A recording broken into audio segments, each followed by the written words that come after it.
point in game two in this series against the High Point Rockers and the Lancaster Barnstormers. I am Kevin McMahon. I'm joined by Garrett Wald here this afternoon. We thank you so much for joining us today. Last night, a big deal, took place as the Rockers won, but they picked up their 30th win on the season. They are 30-23. For a long time, the Sugarland Skeeters in the Freedom Division, which is the same division as the Barnstormers, the Sugarland Skeeters had the best record in the league. To put it in perspective, the Sugarland Skeeters are 30-23. Your Rockers are also 30-23. So the Rockers, in their first season, are off to a great start. They're in the Liberty Division, which is red hot, which features two teams that have been in the Atlantic League for a long time. They have a winning background. They know how to win. And those teams are in a deadlock tie right now for first place with 31 wins and 19 losses each. That's the Long Island Ducks and the Somerset Patriots. Your Rockers are 2.5 games out of first right now because Somerset and Long Island are playing each other. They're in a 3-game series. And last night, 5-2, the Patriots won. So we'll be keeping a close eye on that series throughout the week. The homestand for the Rockers nearly coming to an end. They have this game today, which starts at 11 a.m., and then they have one more tomorrow, 6:30, a dollar beer night. And then they are on the road for a little while in a very important stretch. But enough of me, before I keep going. Let's bring in Garrett. Garrett, how you doing, buddy? I can't complain, man. I'm happy to be here today. Let's go ahead and talk about last night and get your thoughts on last evening. Garrett is an intern here at the Rockers, so he's here every day and is able to get a very good feeling of what's going on at the ballpark and with this ball team. And last night, the Rockers got off to an early start. It was a Stephen Cardillo solo home run. Hector Gomez would hit a double in the later innings after the first inning home run.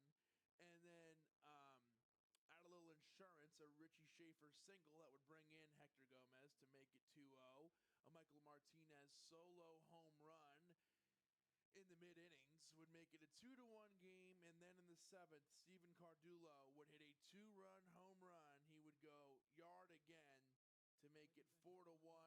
Trevor Frank would come in and close the game up, pick up the save. Edwin Carl would pick up the win. How about Cardillo's performance last night? It was phenomenal. It truly was. You know, this team has a lot of offensive firepower, but it usually takes one or more guys to really get it going before the team sort of falls into place. And Cardillo is one of those guys. He's usually the hot bat, and if he's playing well, everybody else tends to follow. He's so consistent, and anytime this team needs a boost or needs a guy to step up and make a big play offensively or defensively, you'll see him at first base today, and we'll give you the lineups after the national anthem. But yeah, he stepped up last night, and your secret is out after you hit the first home run, and somehow he's able to come by and hit the second home run, a 2-run home run. The same pitcher, by the way, it was Davies who gave up that home run, and that was a huge one. It made it 4-1 and really put the game out of reach. It was 1-0, excuse me. It was 1-0, and then it was 2-0 after the Richie Schaefer single.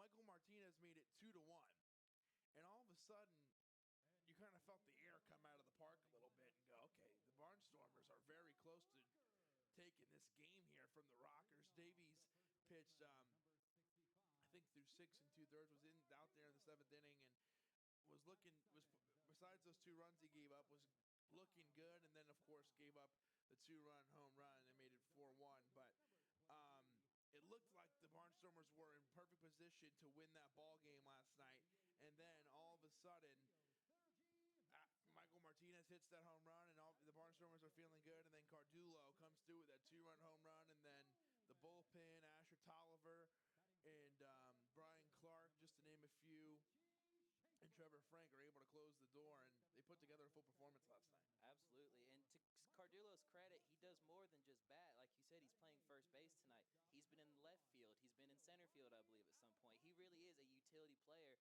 doing it all on both sides of the ball.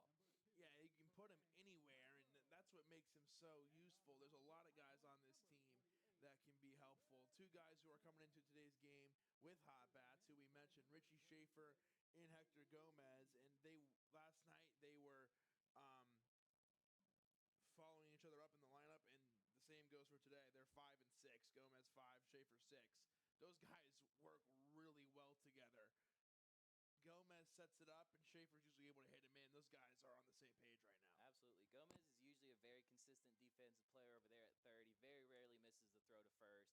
He's always good for one or more outs before it ever gets to the grass. But his bat has been getting extremely hot recently. And if that continues, this is a very scary Rockers team on offense. Absolutely. Let's look over at the Barnstormers. Your player to watch, in my opinion, is going to be Josh Bell, number 28 for the Barnstormers. He is the third baseman. He is someone whose defense is outstanding as well. Had some big at-bats last night, and the bases were nearly loaded for him last night. He was on deck, and the Rockers were able to get out of the inning. I believe that was the inning Tolliver came in relief. I could be wrong on that, but the bases were at risk of being loaded. If the bases were loaded, it would have brought Bell up.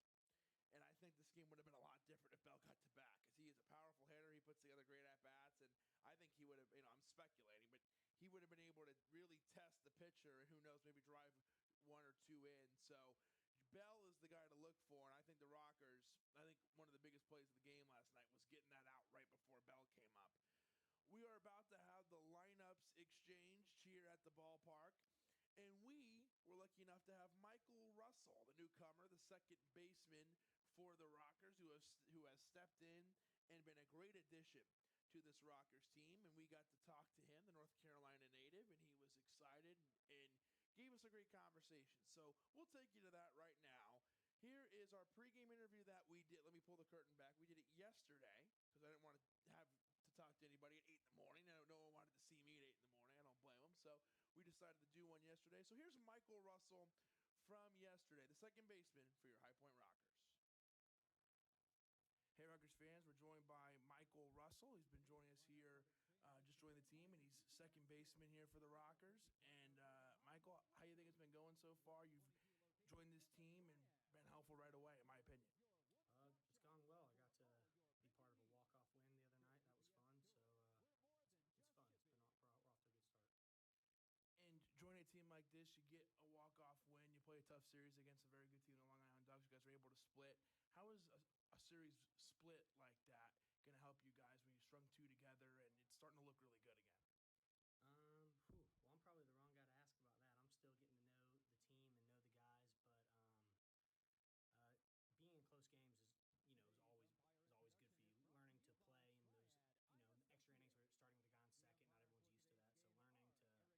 So learning to be in those late game situations, playing against the bunt, that sort of thing will help you down the stretch for sure. What are some things that you value about your game? As Rockers fans are just starting to get to know you, what are some things that they should know about your game? What is Michael Russell's baseball day-to-day life look like? I like to think I can do a little bit of everything. So hopefully I'll show I can do a little bit of everything. Baseball's funny. So you can go 0 for 5 and hit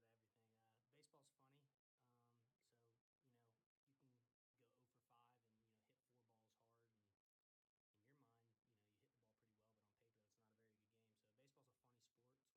So baseball's a funny sport. It's probably what makes it kind of interesting to watch, fun to watch too. So I didn't answer your question very well. That's good. That's what we're looking for. It's a weird question. Join the Rockers. What's your mindset? What are some of your goals? What are you hoping to get done with the Rockers and with yourself personally? What are you hoping to, when we're in September and October? What are you hoping that you look back and go, I'm glad we did that. I'm glad I did that. It might sound cliche, but I just want to have some fun. I'd been sitting at home for the past 2 months, really doing not a whole lot. So when I got a call from Jamie, I responded within probably 3 or 4 seconds. Yeah, I'm ready to play. So for me, yeah, it really is. It's fun. I haven't been doing much, and now I get to play baseball. And what are you most looking forward to? Playing baseball again? What are you most looking forward to joining the Rockers?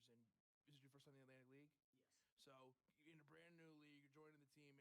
It's June now, so you're joining the team kind of midway through. So a lot of adjustment for you. What's been exciting, and what are you looking forward to, if anything? But you might say, I don't know what to look forward to. I'm brand new in the league.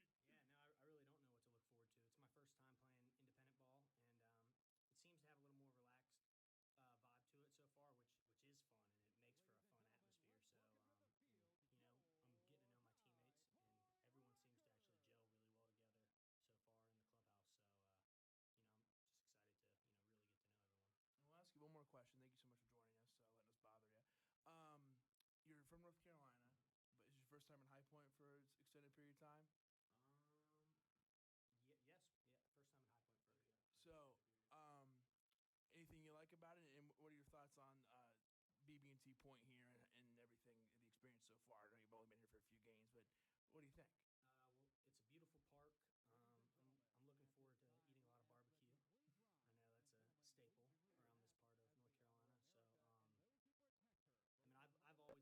first time in High Point for an extended period of time? Yes, first time in High Point for So, anything you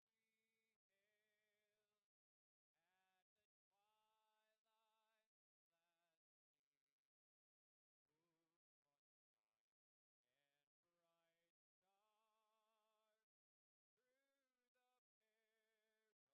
about it, and what are your thoughts on BB&T Point here and everything, the experience so far? I know you've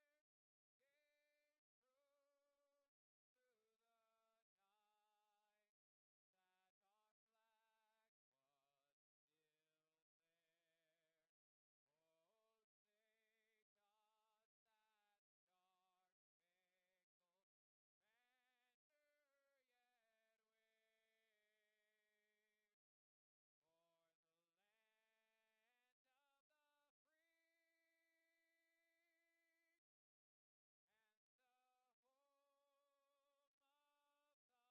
always lived, an hour south or north of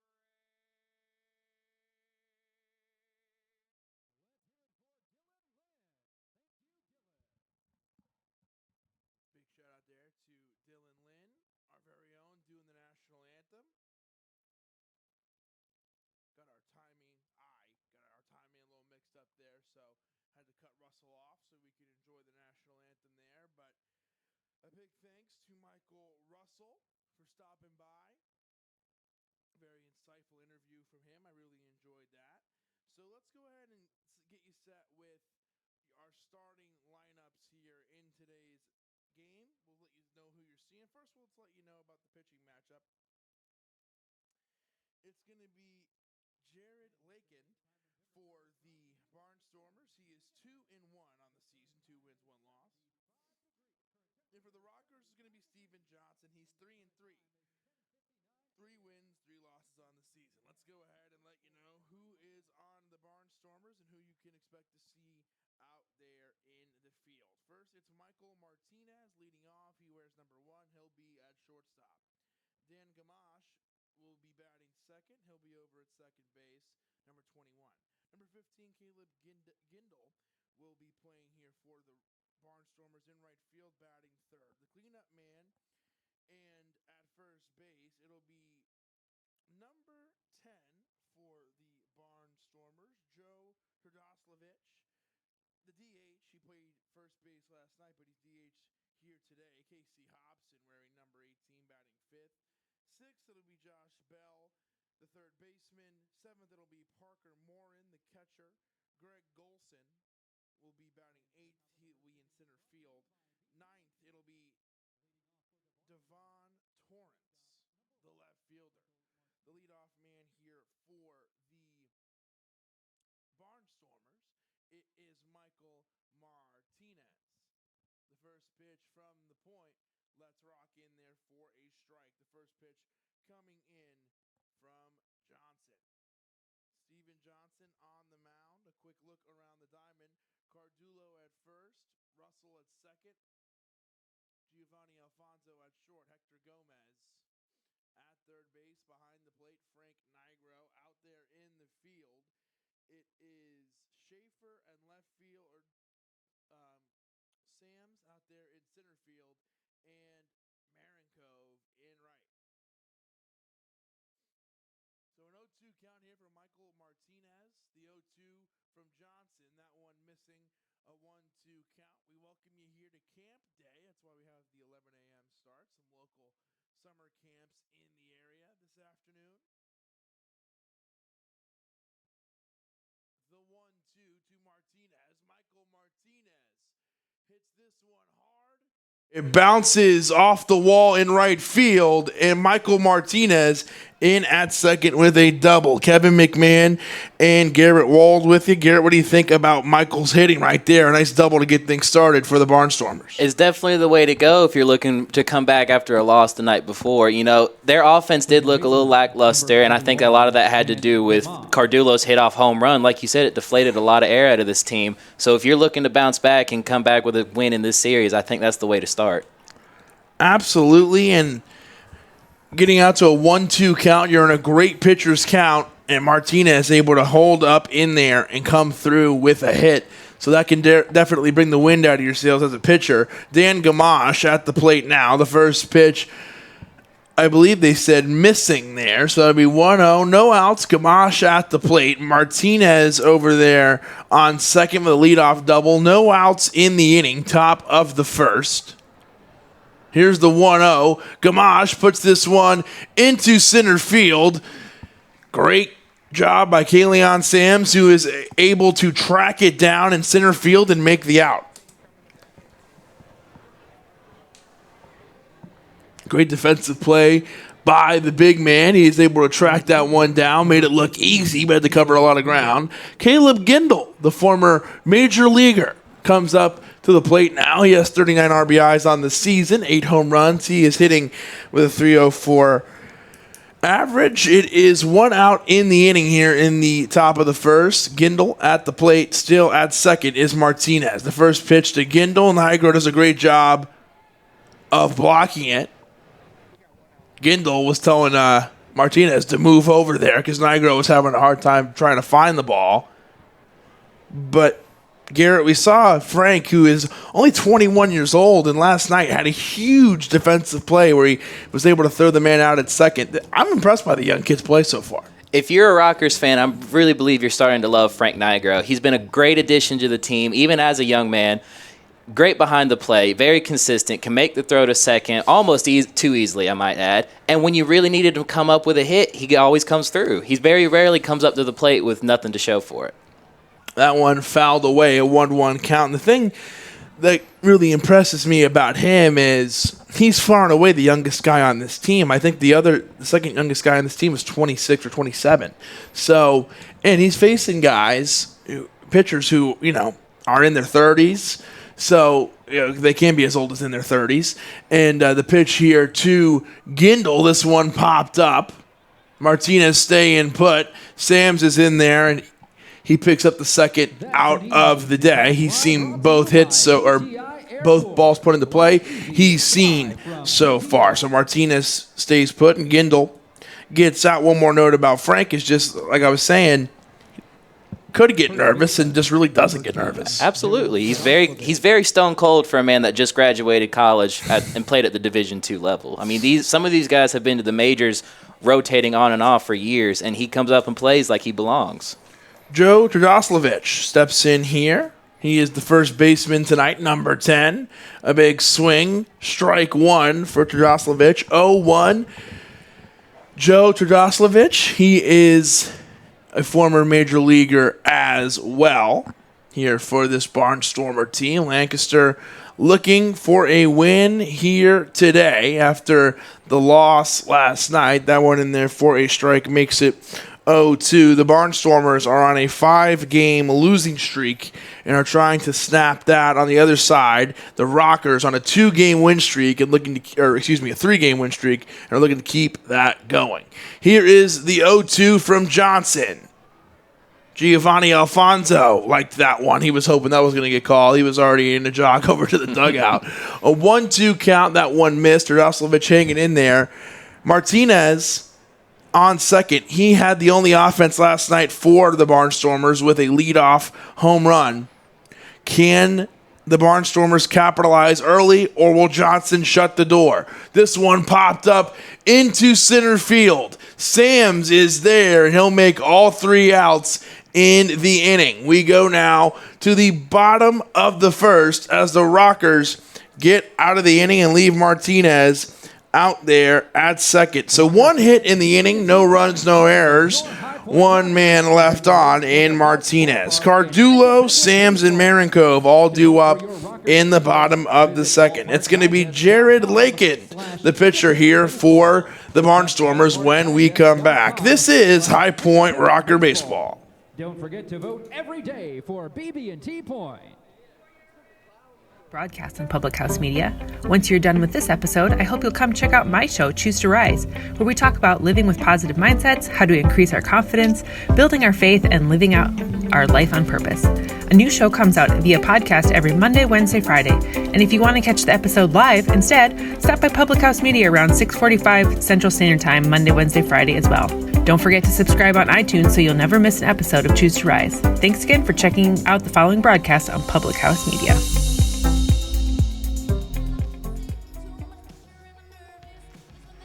This is Bryce Burge, host of Your Soccer Passport here on Public House Media. After this episode, come join us on a trip around the soccer world as we discuss club and country every Tuesday. Stamp your soccer passport by subscribing on Spotify, iTunes, or wherever you get your Public House Media podcasts. And thanks again for checking out the following broadcast on Public House Media. Hi, this is Emily. This is Lindsay. And this is Elizabeth, co-hosts of Beauties and Headcanons here on Public House Media. Thanks for listening to the following broadcast on Public House Media. Once you are done with this episode, we hope you'll come check out our show, Beauties and Headcanons, where we talk nerdy to you about fandoms, fan fiction, and all pop culture for nerds that you can think of. A new show comes out every Friday. Don't forget to subscribe on iTunes so you never miss an episode of Beauties and Headcanons. Thanks again for checking out the following broadcast on Public House Media. The first pitch here to Cardillo misses. It's a 1-0 count. We're in the bottom of the first inning. Kevin McMahon, Garrett Wold here with you. Steven Cardillo at the plate, pitching for the Barnstormers, Jared Lakin. The 1-0. Cardillo puts it down the line, just foul. We are here in the bottom of the first inning, 0-0. 1 hit in last inning off the bat of Martinez. It's camp day here at the ballpark, and a lot of kids in attendance. And they're wearing those bright fluorescent T-shirts, so you all know they're in the same group, which is helpful. It's hard to miss them. It really is, even from all the way over here. The 1-1, a big swing, makes it 1-2. Garrett, one of the interns here with the Rockers, we need to get you guys some fluorescent T-shirts so we don't lose you. You know, I think I'd look really good in a fluorescent T-shirt. I think this you guys would too. Red's a strong color, but neon green just really makes my eyes pop. I agree. You know, it's funny, about this time last night, Cardillo already had a home run. It was this at bat yesterday. That one hits off the bag. Great play by the umpire to stay out of the way. And Cardillo is going to get over here to second with a leadoff double. We saw one do something similar. Thomas Newsom had his coffee this morning, did a full jump over the ball. The third base umpire stayed out of the way. He is part of the field, but he'd rather not wear one this morning. And did a good job of getting out of the way. Steven Cardillo, great piece of hitting, hits it off the bag. That one rolling all the way into the bullpen. One of the more athletic plays of the day so far. Kalian Sams steps in here for the Rockers, a leadoff double for Cardillo. Let's see what he can do to get things started. The first pitch in there for a strike. He was looking at that one. 0-1, no outs. Kalian Sams from the Netherlands.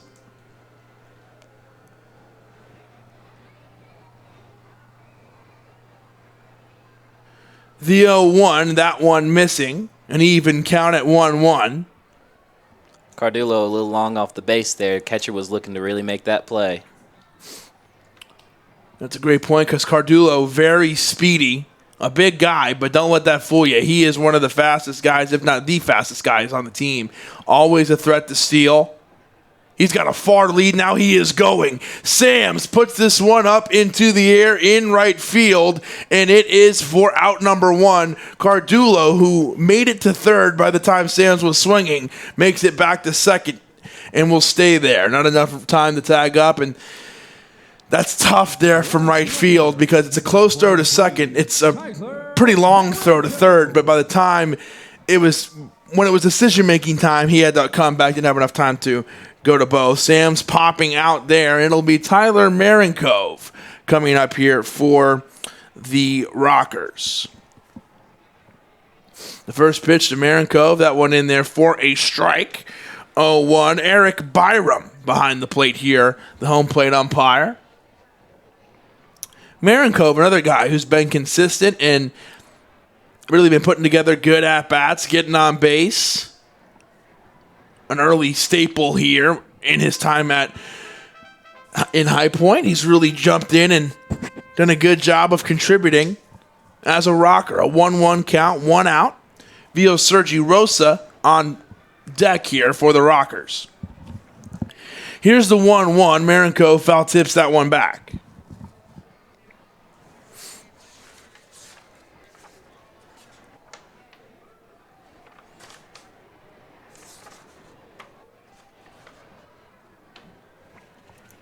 A 1-2 count, 1 out here for Marinkov.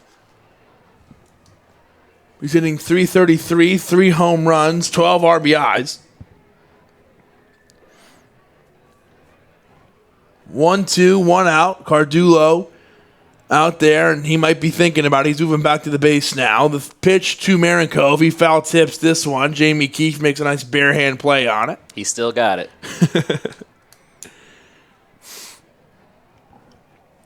Go ahead. This Rockers team is full of offense. A lot of these guys really can put the ball deep into the field. But like I said, it really takes that one guy to get it started for him. And I think Cardillo's done that so far, hitting that leadoff double. Leadoff double, as you pointed out, had a leadoff home run last night.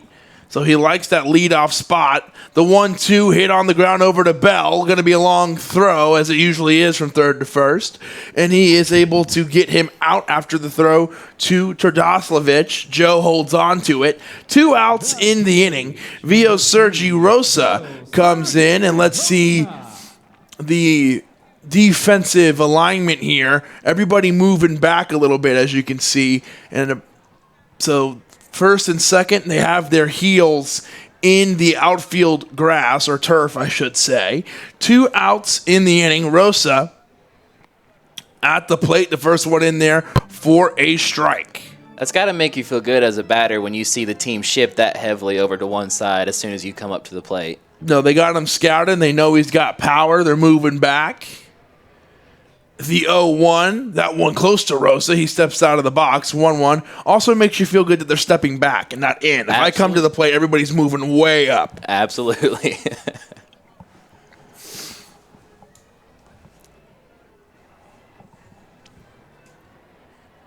Cardillo still at second. The 1-1 to Rosa. That one misses down low. A 2-1 count. 2 outs. 1 hit apiece for each team. And both were doubles. For any other player, Cardillo is playing very far off on second base. But as you said, he's so quick and he's so speedy, he can get back to the base quicker than anybody else could. So I feel like that's a really appropriate distance for him to be in the leadoff. The 2-2, yeah. If anything, he's kind of doing a disadvantage to himself because, like you said, he has the speed. And why not mess with the pitcher a little bit? Make it difficult because you really got to.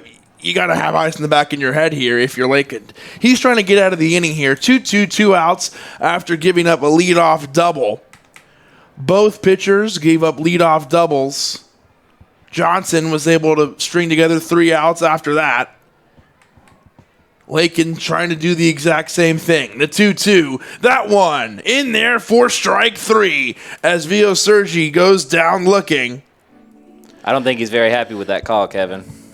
No, and maybe a little frustrated with himself there because that was a pretty good-looking pitch. Maybe a little low, but looked good, and Lakin feeling good as he makes his way to the dugout. After the leadoff double, the Barnstormers do exactly what the Rockers do and put 3 together and get out of the inning. 1 hit in the inning, no runs, no errors, a hit apiece for each team, but we are still scoreless. We head down to the the top of the second. Casey Hobson, Josh Bell, and Morin all coming up here for the Lancaster Barnstormers. We'll be right back. This is High Point Rocker Baseball. This is John Lauder, host of The Cheap Seats here on Public House Media. Thanks for listening to the following broadcast on Public House Media. Once you're done with this episode, I hope you'll come check out my show, The Cheap Seats, where we talk about sports from the fans' perspective. A new show comes out every Monday. Don't forget to subscribe on iTunes so you never miss an episode of The Cheap Seats. Thanks again for checking out the following broadcast on Public House Media.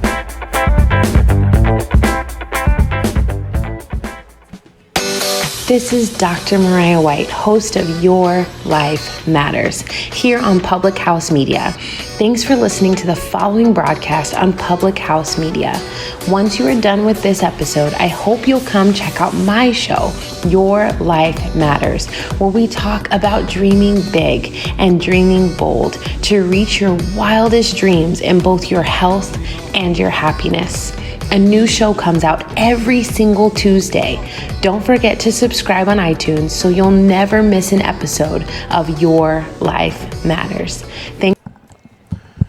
Welcome back here to BB&T Point. Casey Hobson at the plate here for the Barnstormers. The first pitch from Johnson outside for a ball. A 1-0 count to get started here in the top of the second. We are scoreless in this ball game. Kevin McMahon and Garrett Wold here with you. Johnson delivers the 1-0. A big swing, foul tips it back, makes it 1-1 in the count. A scoreless ball game.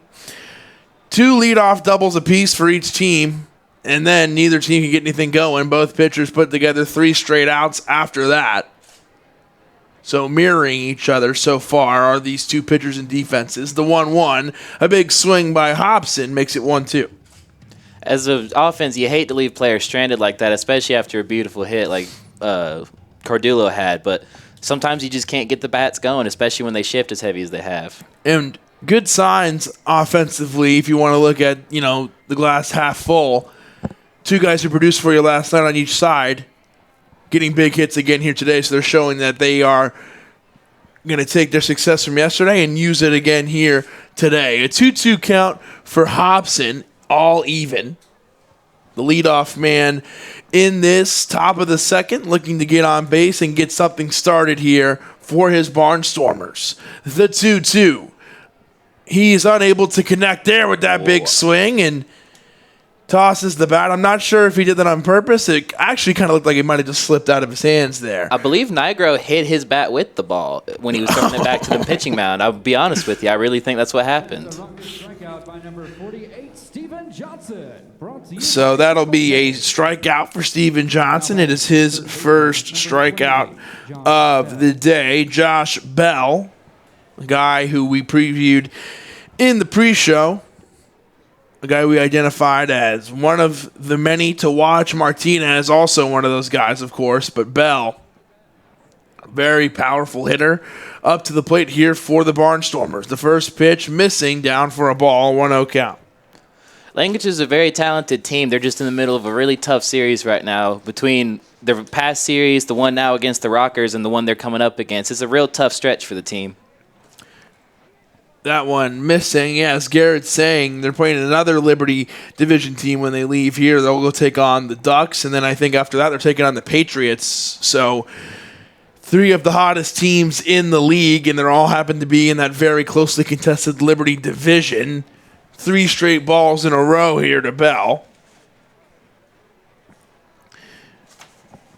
And Bell is hitting a .209. He has 31 hits on the year and has driven in 16 runs. Has driven in 10 runs, 10 RBIs. So it's a 3-1 count here for Bell. 1 out in the inning. The 3-1. Bell swings at this one, fouls it away. And how about Johnson coming back from a 3-0 count, is able to make it a full count here.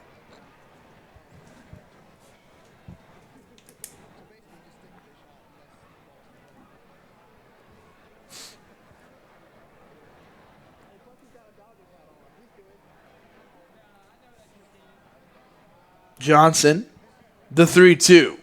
That one missing. The payoff pitch was ball number 4, and that is going to put Bell on first base. And in the grand scheme of things, walking him might not be the worst decision in the world. Absolutely not. It could have gone a lot worse than a first base walk. Absolutely.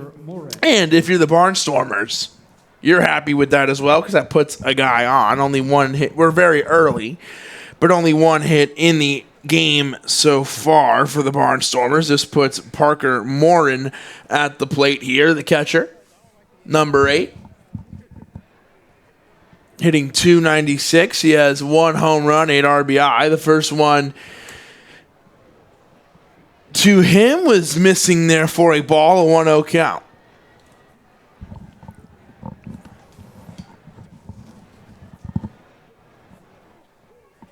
The pitch to Morin as he fouls that one back, a 1-1 count, 1 out in the inning. Bell over there at first for the Barnstormers.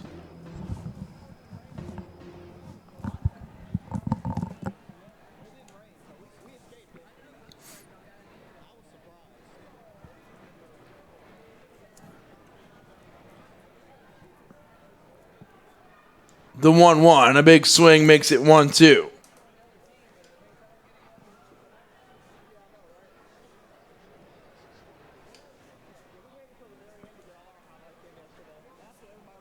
One-two count, 1 out, runner on first in Bell. Still scoreless here, 0-0. At the plate, Parker Morin. Johnson on the mound. The 1-2 to Morin, a big swing and another strikeout for Johnson. Entered the inning with no strikeouts. Has put together 2 here just in this inning. The Rockers, top to bottom, are a good baseball team, and there's highlights to all of it. But I really specifically want to talk about their pitching staff. They have unbelievable pitchers on their roster. I mean, what was it? Dominic DeMasi a couple nights ago tied a record for the Rockers strikeouts in his first appearance ever for the team. I mean, they really are a talented bullpen. Yeah, Morin in his debut ties the most strikeouts in a game record that Joe Van Meter held with 8. The first pitch here to Parker Morin. Or excuse me, we just saw Morin. This is Greg Golson, number 16, stepping up here for the Barnstormers, playing center field tonight. Golson hits this one into right field, and it gets down, but just fouls. It bounced on the line there, and that probably would have scored Bell. So Golson showing off the power there, but that one unable to bounce in. A 1-1 count, 2 outs. I'm sure Marinko was glad it went just a hair farther than it needed to be. Yeah, that would have been trouble, and then you got to make a decision if you're Marinko. You got to look up and see where everybody is to go, do I try to throw to the plate or do I try to throw it back in to keep everybody where they are? A 1-1 count here for Golson, the former major leaguer from Denver, Colorado. The 1-1, that one missing, makes it 2-1, 2 outs. Still only a hit apiece. The base runner here in Josh Bell reached courtesy of a walk.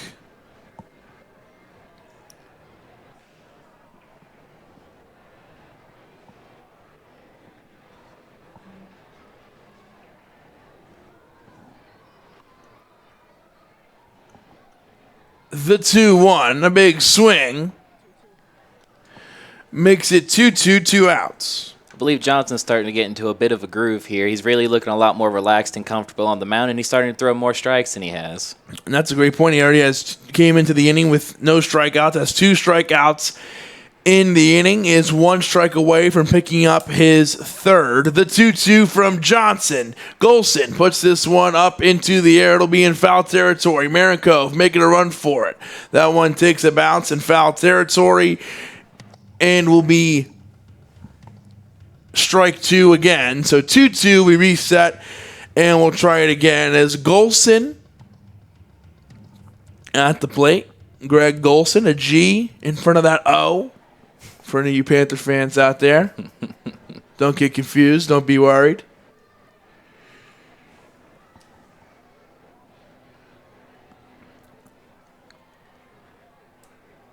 I'm sure he's never heard that before.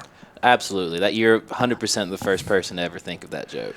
The 2-2, that one missing, makes it 3-2. 2 strikeouts in the inning for Johnson, a full count for Golson. A runner on first as they are looking to make something happen here. A scoreless game and an opportunity to keep the inning alive for the Barnstormers. Johnson turns and makes sure that Bell is staying put.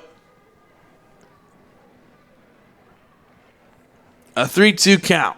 2 outs here in the inning in the top of the second. The payoff pitch from Johnson. That one comes in and actually hits Golson.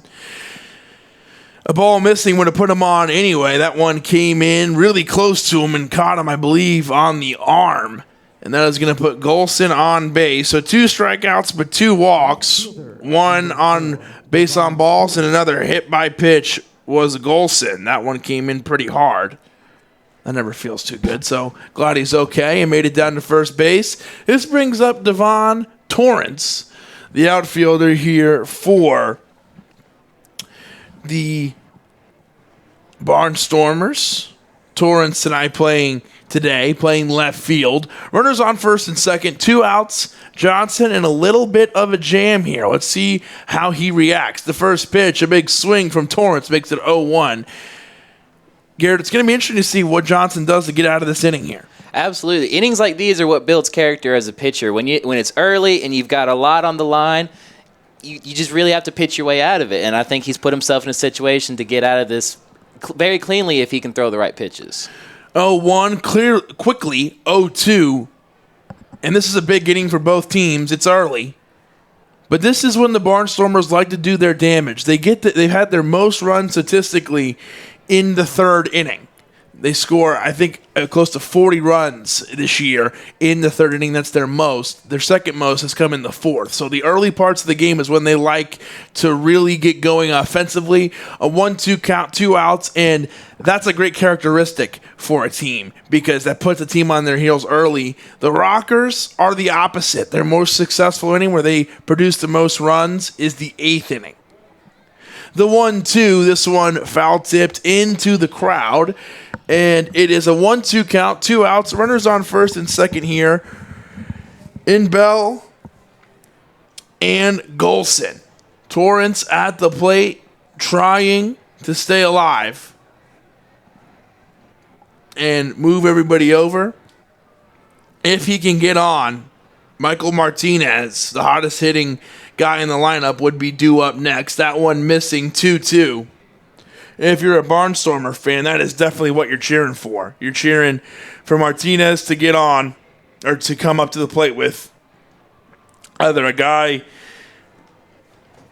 already in or the base is loaded. That would be the perfect situation. If you are Johnson, you do not want to be in that spot. So the 2-2, very important here as he is trying to get out of harm's way. The 2-2, Torrance foul tips this one into the crowd. Johnson's really going to have to analyze his batter if he wants to get out of this inning without loading the bases, especially with Martinez on deck. That's a scary situation for any pitcher, let alone any of our guys. 2-2 count. Let's see what Johnson can do. He already has 2 strikeouts in the inning. 2 strikeouts, 2 walks. The 2-2. Torrance puts this one on the ground. It gets past Russell. Is it going to drive one in? A play at the plate. He is safe. He got underneath the tag, says Byram. Frank Nigro was ready with the tag. It was a good throw, a close play, but sliding in is Josh Bell. What a great catch by Nigro. I believe the runner really just got his foot in right before Nigro could get his glove on him, but what a fantastic throw and a fantastic catch by the young catcher. And a great play by Josh Bell, who comes in, gets the slide, and he had a little help there by Martinez directing traffic. He was putting his hands down, make sure you get down, and he did, and it's the Barnstormers getting on the board first, 1-0. This brings up the man we were just talking about, in Michael Martinez. It'll be a RBI single there for Devon Torrance in the 9th spot. So you're very happy about that. If you are the Barnstormers, a 1-0 count for Martinez, make it 1-1. 2 outs in the inning. Runners on first and second in Golson and Torrance. And a big opportunity for the Barnstormers to add some insurance early. 2 outs. But you would love to capitalize here if you are Lancaster. Absolutely. Hits this one off his own leg here, does Martinez. He takes his time and gets back up to his feet. Going to walk it off a little bit. Just a quick breather. A 1-1 count, 2 outs. Martinez from the Dominican Republic, Santo Domingo, the capital of the Dominican Republic.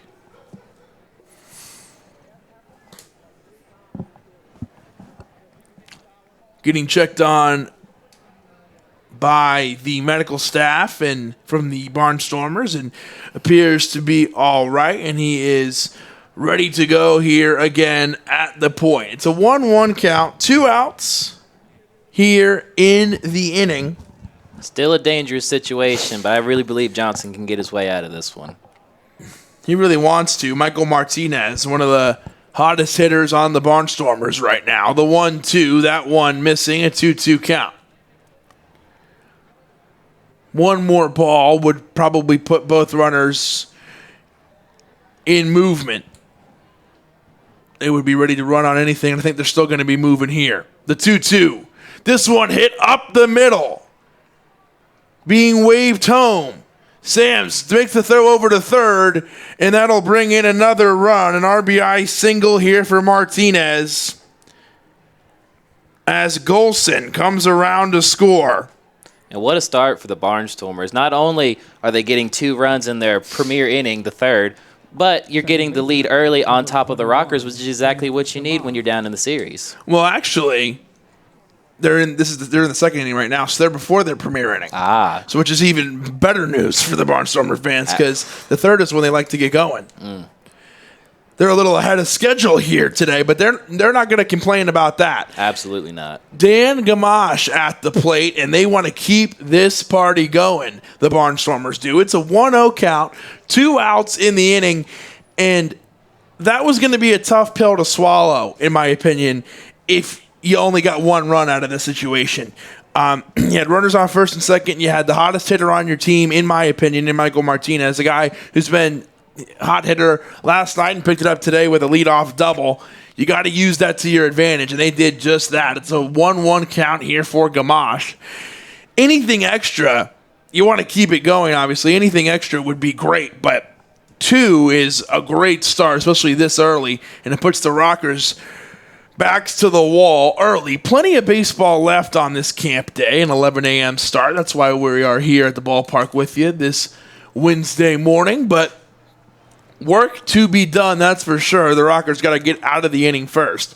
The 1-1 to Gamache. He puts that one in the gap between Gomez and Alfonso, and that's going to bring down another run as Torrance will come in to score. So it's a string of RBI singles, 3 RBI singles in a row that have scored Barnstormer runners. And this brings up Caleb Gindel, and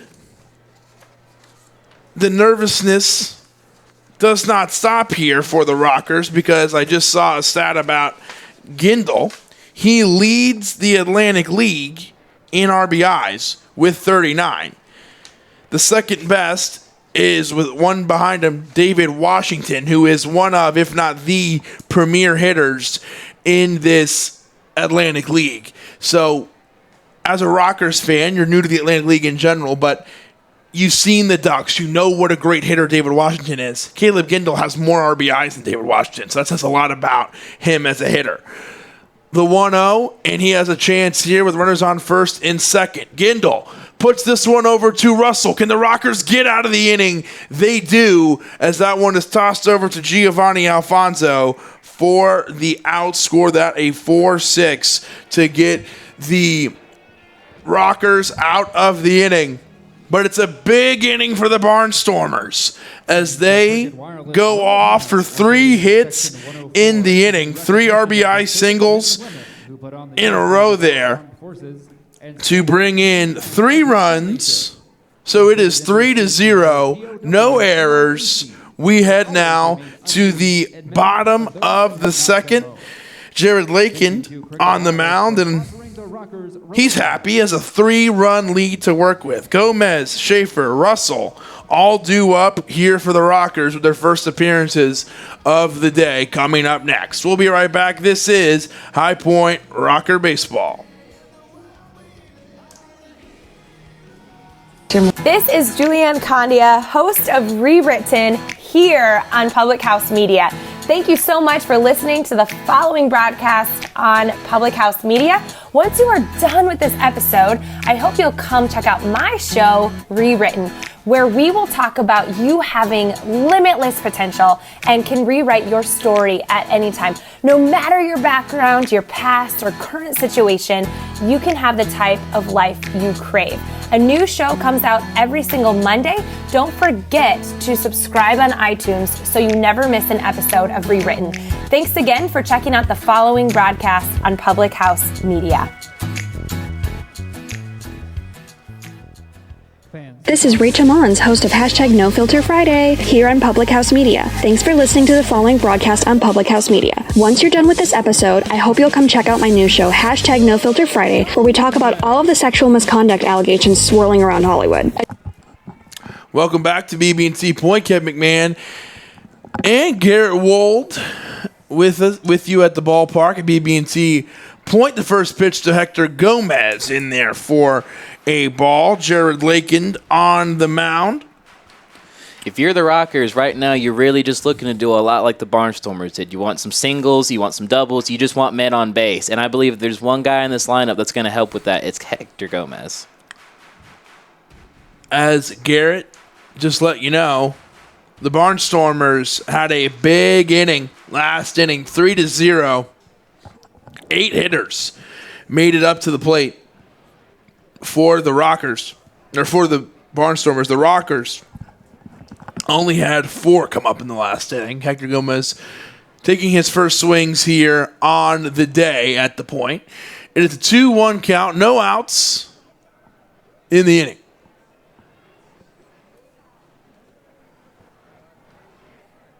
The 2-1, Gomez hits this one down the line, just foul.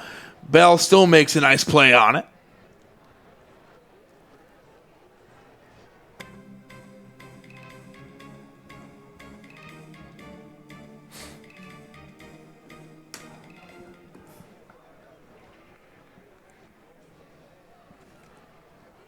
The pitch to Gomez, that one missing. It's a 3-2 count. No outs here in the inning. 2-2 count here at the point. Lakin and Gomez go at it again. A big swing, and Hector Gomez goes down on strikes. Another strikeout here for Lakin. He starts the inning the same way he ended last inning, with a strikeout. Vio Sergi Rosa went down looking. Gomez goes down swinging. This brings up Richie Schaefer. Schaefer swinging a hot bat. He had 2 singles last night, including an RBI single. The first pitch to Schaefer, that one in there for a strike. 0-1, and Garrett, we're seeing that strike a little low being called here. 0-1 Schaefer, so a very popular strikeout or strike zone for pitchers here this afternoon. Absolutely. You've seen a handful of batters really shaking their heads, and I'm assuming disagreeing with a lot of the calls here, but the ump is going to call them low, so I feel like it's a real good day for a pitcher. Yeah, and I think everybody says this across the board. As long as that's the consistent call, right, you're more than happy with that. But the first time through, which this is for the Rockers, they're just trying to understand where that strike zone is today. And it is a 1-2 count as that one did miss. 1 out in the inning here for Richie Schaefer. The 1-2, Richie Schaefer hits this one right at Martinez on the ground. His throw over to Trdoslavich at first. 1 hops for 2 outs. And a great 1-2 inning. Can he make it 3? Lakin, he'll try. Michael Russell, the guy we spoke with to start off the game in the pregame interview. What a great addition to the Rockers Russell has been. The second baseman for the Rockers. The first pitch to him missing, making it 1-0. How about this opportunity here for Lakin? The 1-0 from him. That one high for a ball. 2-0. He has the opportunity to complement his offense's 3-run inning with a 1-2-3 inning, a quick inning right there, and would let his boys get right back up to hit. But 3 balls in a row here to Russell. Giovanni Alfonso batting 8th. Nigro in the hole behind him. And that's 4 balls in a row to Russell as all 4 miss. And that is going to put Russell on a 2-out walk. This brings up Giovanni Alfonso, who had a walk-off RBI single in the 10th inning on Sunday, Father's Day, against the Long Island Ducks last series. There was Gatorade a-flying that night. A 3-0 lead, Giovanni at the plate. Here's the first pitch to him. That one high. It's a 1-0 count. So 5 balls in a row for Lakin that he's thrown after a 4-pitch walk to Russell. He'll be looking to just get one across the plate here. The 1-0, Giovanni Alfonso puts this one into right field, and it is just foul. I believe the wind had more to do with that than Alfonso's hit. I really do. Meaning you think it took it a little bit more than it should have went? Absolutely. It's not blowing extremely hard today, but if you look out into the flags, you can see that it hasn't really quit since we got here. So I believe anything up high is going to shift in one direction or the other all night long. So 1-1 count, 2 outs. That would have been a nice response there for the Rockers. And Alfonso is so quick that if that one bounces around for a little while, he can make it pretty far around these bases. A 1-1 count. And he went, according to the first base umpire down there. A 1-2 count, 2 outs. Alfonso at the plate. Russell on the bases for the Rockers over at first. Here's the 1-2. Alfonso hits this one into right field again. This one is caught by Gindel, and the Barnstormers get out of the inning. A quick inning for Jared Lakin as Giovanni Alfonso flies out. 2 hard hits to right field. And the Barnstormers got to feel good about getting out of that one. Giovanni had 2 hard hits, but they live to tell the tale and get out of the inning 3-0. No runs, no hits, no errors. 1 man left on base.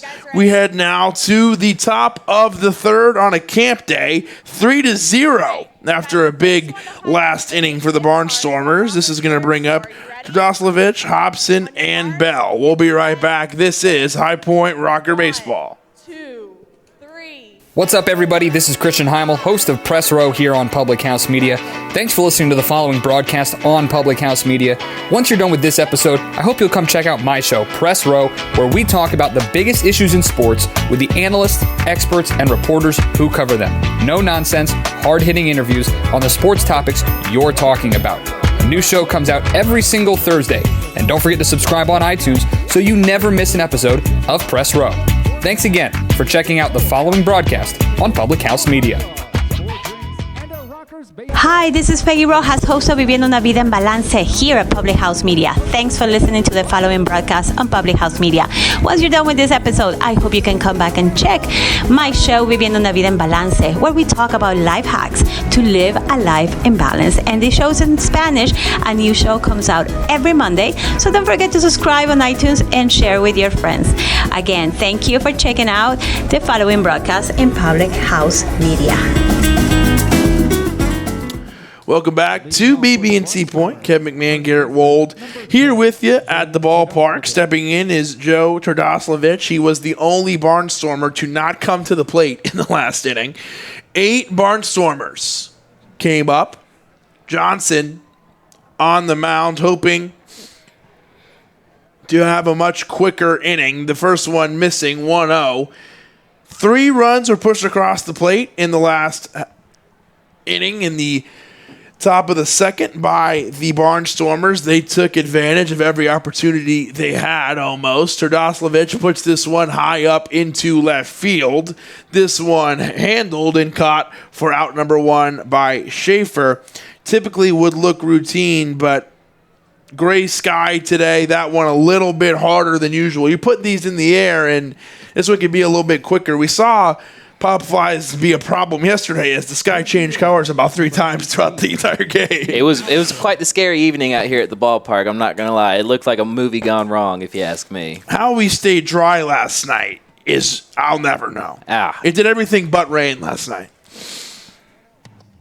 Casey Hobson at the plate here for the Barnstormers. A 1-0 count for him. Johnson has 1 out in this inning. The 1-0, that one down low. Did he go? He held up, and it'll be a 2-0 count, 1 out, 4 hits in the inning or in the game for the Barnstormers. They had 3 last inning, 3 hits, 3 RBI singles that would bring in the runners. A 2-0 count here, and that one makes it 3-0. And you might say, how does 3 RBI singles bring guys in? But you had 2 walks there, so that helped extend the inning. A big swing here makes it 3-1. He had the green light on a 3-0 pitch.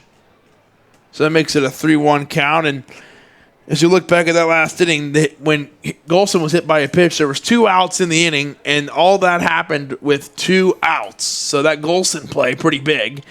The 3-1 from Johnson, that one missing, and with 1 out, Hobson will walk. So Casey Hobson will make his way to first base after the leadoff fly out to left by Tardoslavich. So this brings up Josh Bell. He walked his last time up as well, so yet to get a hit today, but reached base in his first appearance. You know, Johnson really did the hard work at the last inning by getting to the 2 outs, but it seems after that hit by the pitch, he just really couldn't he really struggled to get that last one. And as a pitcher, that's hard to do. Most of that game is mental, and when you can't get over that hump, it's hard to close. A 1-0 count here for Bell.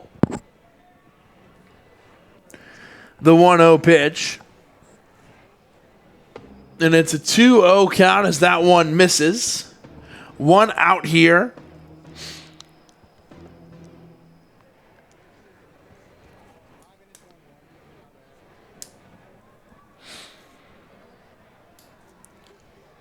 The 3-0. And this one hit over to Cardillo. There's 1 at second. Alfonso throws it back. 4-2, and the Rockers turn 2 and get out of the inning. A double play. A 3-6-3 double play. And the Rockers turn to a much-needed quick inning for Johnson. Garrett, that was exactly what the Rockers needed. Absolutely. You know, we spent a lot of time talking about Cardillo can be plugged in at any position and really perform. He stretched out like he's been playing first base his whole life. It was quite the impressive catch. And heads-up maneuver there he said, you know what, the lead runner is more important. By the time he tagged first, probably would have missed that opportunity. So went straight to second and then made the tag threw it to second, then came back, caught it at first for the double play. Johnson and the Rockers get out of the inning. No hits, no runs, no errors. Still a 3-0 game. We'll take a quick break and be right back. This is High Point Rocker Baseball. This is Liz Colburn, host of The Morning Uplift here on Public House Media. Thanks for listening to the following broadcast on Public House Media. Once you are done with this episode, I hope you'll come back and check out my show, The Morning Uplift, where we talk about finding your beauty in the journey.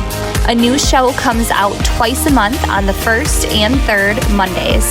Don't forget to subscribe on iTunes so you never miss an episode of The Morning Uplift.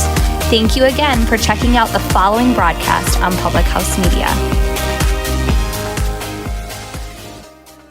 How's it going, everybody? Hey guys, this is Keith and Katie from Coffee with Keith and Katie on Public House Media. Thanks for listening to the following broadcasts on Public House Media. When you're done listening to this show, I hope you'll come check out our show, Coffee with Keith and Katie. A new episode comes out every Sunday morning at 9 o'clock. Thanks for listening to the following broadcast on Public House Media.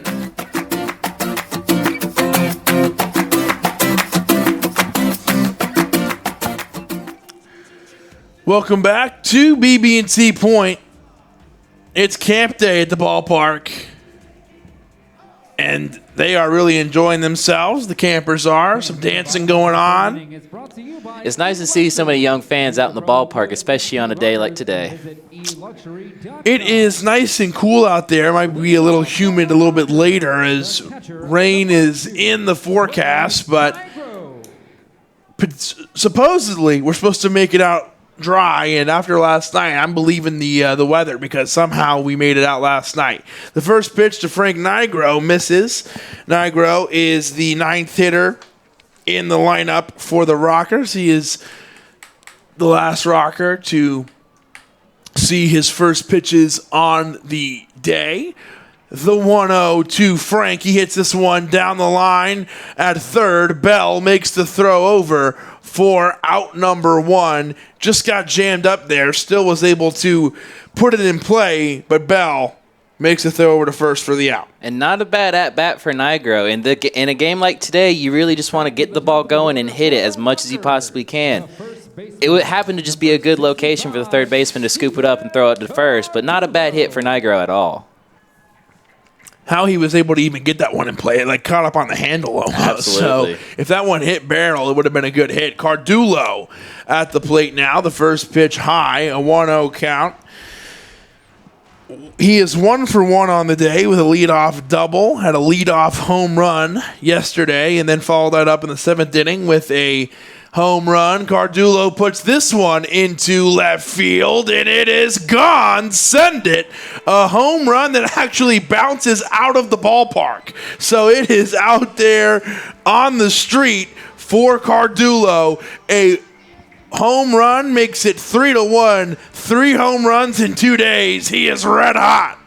Cardillo's the man that really gets this offense going 9 times out of 10. They put him in that leadoff position for a reason, and it's exactly like this. When they need it or they're in the hole, he's the guy that's going to dig him out. And all it takes is one good hit to get a team's momentum shifted. Cardillo getting hot at the right time.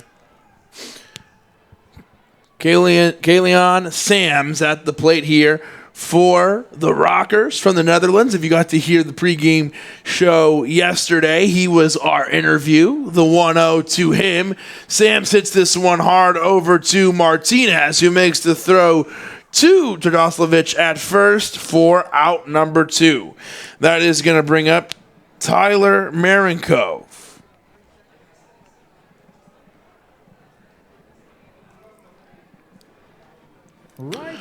Marenkov comes up to the plate, and it's a 2-run deficit now for the Rockers after a solo home run by Cardillo. The first pitch to Marenkov hit hard into center field right at Golson, but allowed out there for out number 3, but not before Cardillo hits a solo home run 1 hit in the inning, 1 run off of his home run, 2 hits in the game, and they're both from Cardillo. We'll be right back. 3-1 is the score.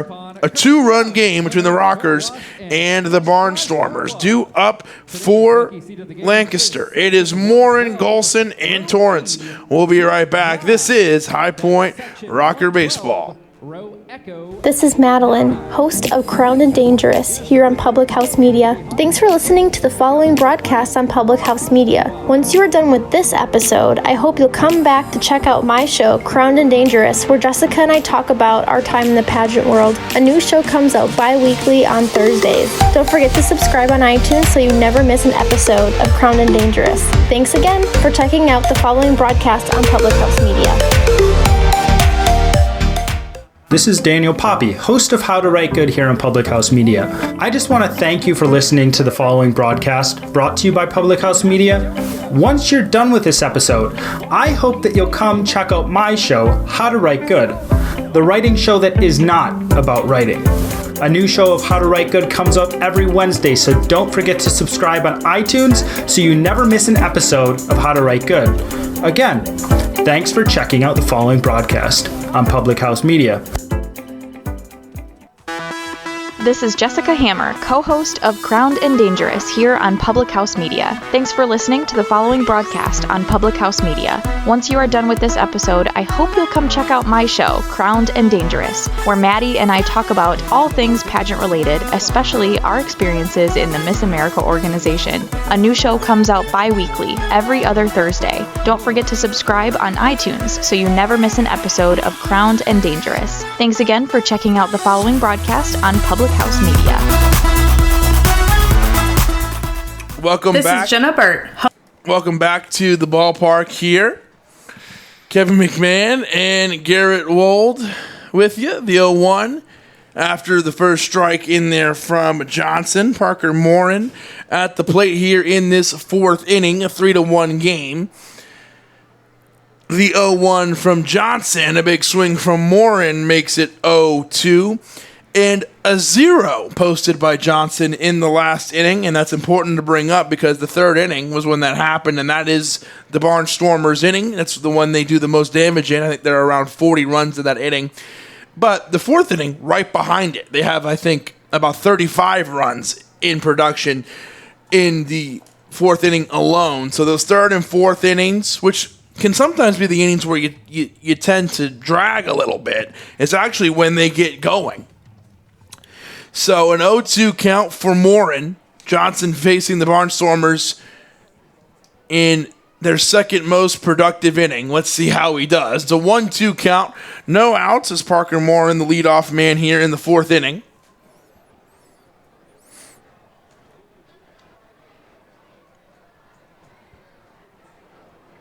The 1-2. Morin, a big swing. Johnson comes back with a strikeout. You know, we talked earlier about how the umpire is letting a lot of pitches low go, and I believe Johnson's really starting to throw. Those past 2 pitches specifically were quite low, and I think that's really going to be the sweet spot for today's game. Yeah, we talk about the hitters adjusting to the strike zone, but the pitchers have to adjust as well, obviously. And we're seeing that right here, and as you just expertly said, that makes it 1 out in the inning because that one was low, and Johnson seems to be adjusting to that. Not too low, though. Very hittable balls. And Golson looks at ball, or the strike right there. So it is a 0-1 count here for Golson. 1 out in the inning. The 0-1. Make it 0-2. Yeah, it is an 0-2 count.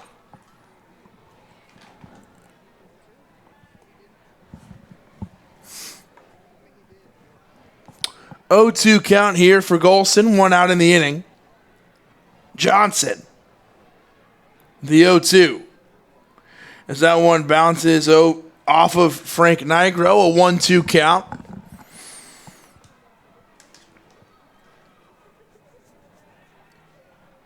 Golson hitting 191. 5 RBIs, 1 home run. Looking to get something going here.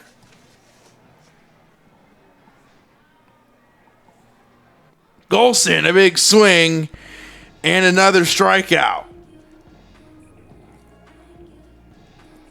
Johnson really pitches with his body language. When he's feeling comfortable and calm and collected, you can really see it out there. And when he gets nervous, it's real easy to tell. So I can tell you right now, looking at him, he's really feeling this inning right now. He's really in a groove. And he got two strikeouts in a row. He has 4 strikeouts on the day so far.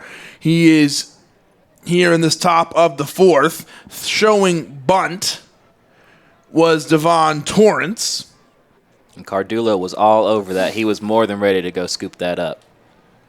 And Cardillo playing behind first base. Hector is the one playing in here in the infield grass. The 0-1, that one missing almost in the turf. So 1-1, 2 outs.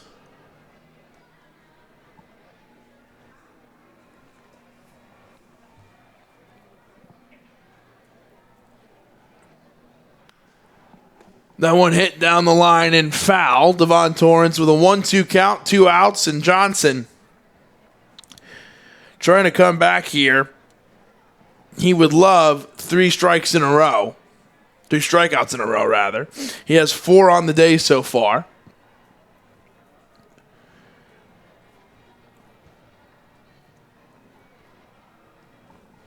Torrance at the plate, a 1-2 count.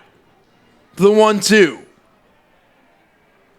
Did he go? Yes, he did. Strike number 3 as Johnson strikes out the side. Not been a very friendly game for the check swing today, Kevin. A lot of people called out when out finishing through.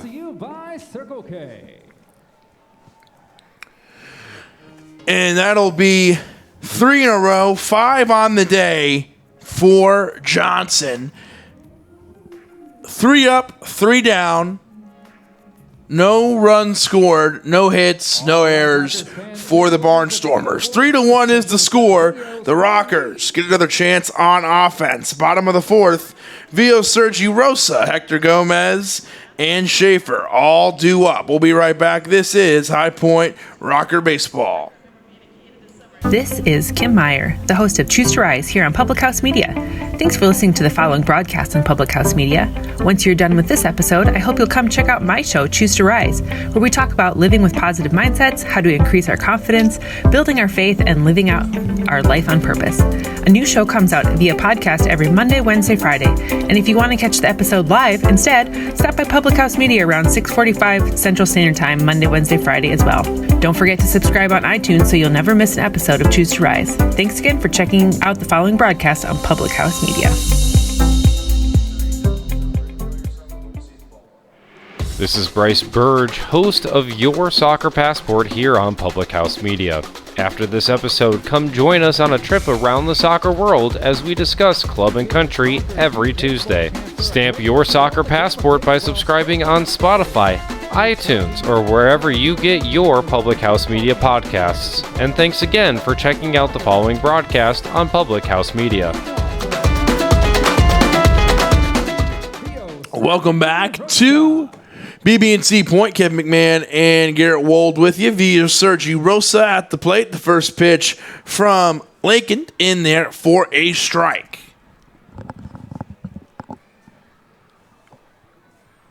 The 0-1. That one missed. 1-1 count.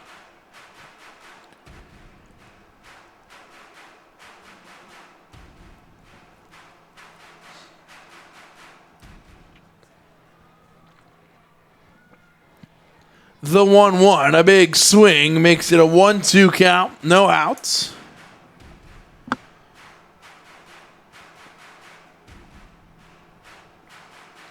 Rosa at the plate, a 3-1 game. Lakin delivers the pitch. Rosa puts this one on the ground to Martinez, who is able to throw it over to Tadoslavich for out number 1. Hector Gomez steps up to the plate here for the Rockers. Gomez actually struck out his first time up, which is pretty not usual pretty unusual for Hector Gomez, because he's been hitting a hot bat, had 2 doubles last night, came in around to score last night was hit in by Schaefer, who is behind him again today. It's quickly 0-1 here for Hector Gomez, the former Milwaukee Brewer. The 0-1 to Hector as he pops this one high up into the air. Caught for out number 2. Left fielder. We keep bringing up the weather, but it really is a big factor today. You can see the second baseman had to shift over about 2-3 feet farther than what he first believed to catch that pop fly. The wind is definitely a factor in today's game. Gamache was able to get under it and caught that one in the infield. Richie Schaefer at the plate. The first pitch to him missing. 1-0. No Rockers have recorded a hit unless your name is Stephen Cardillo. This one hit on the ground to Bell. Throw over to first for out number 3. So Stephen Cardillo still the only Rocker with hits today. He has 2 of them.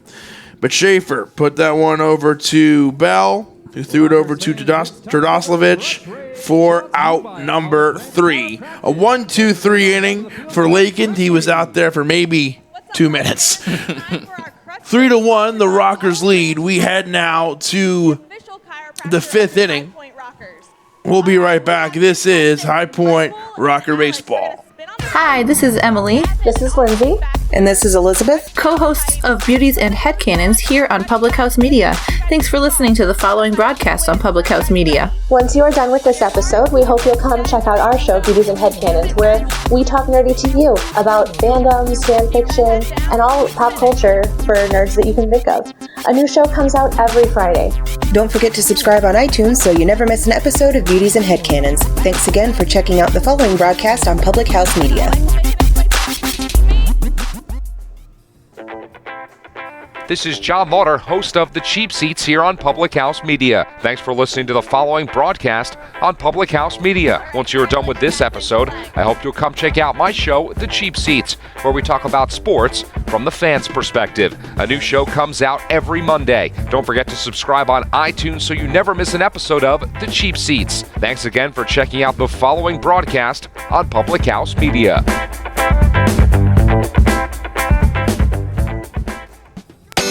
This is Dr. Mariah White, host of Your Life Matters, here on Public House Media.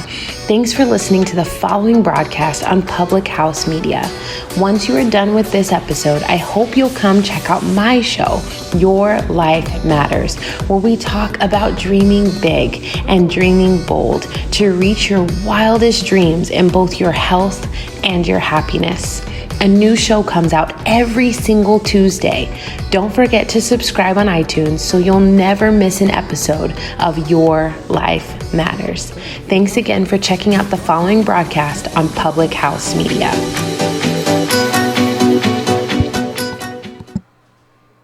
Welcome back to the ballpark. Kevin McMahon here with Garrett Wold. We're 1 pitch into the at-bat. An 0-1 count for Michael Martinez.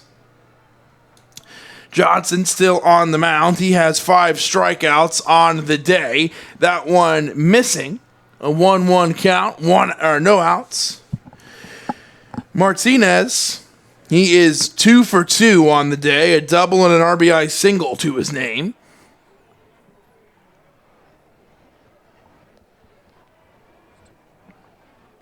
Two-one, no outs.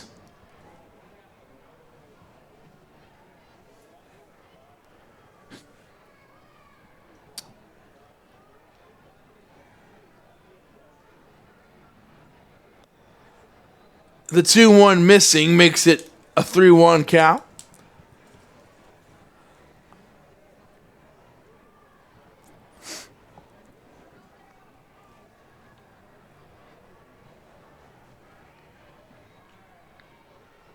The 3-1. That one missing. Martinez will walk here to start the 5th inning.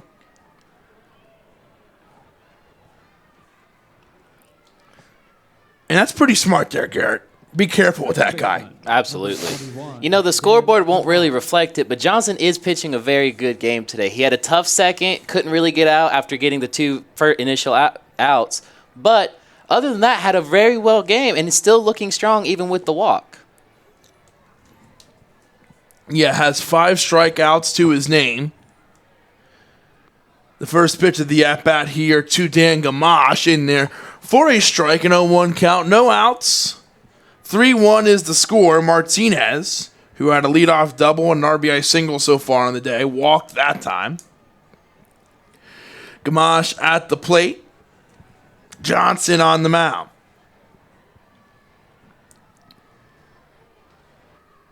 The 0-1, that one missing, a 1-1 count. We've given a lot of credit to Martinez today, and it's very well deserved. But if I'm the Rockers, I'm scared of the next man up in Gindel, who is his most dangerous with runners on the bag.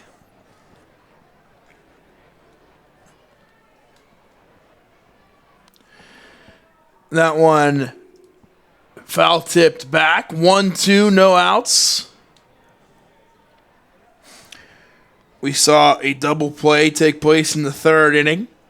The Rockers would love to get one of those again here. A ground ball would do it. But just an out in general. If you're the Barnstormers, you've been held scoreless for 2 innings in a row, so you wouldn't mind getting back on the board, adding a little bit more cushion. The 1-2, that one low for a ball, 2-2 count.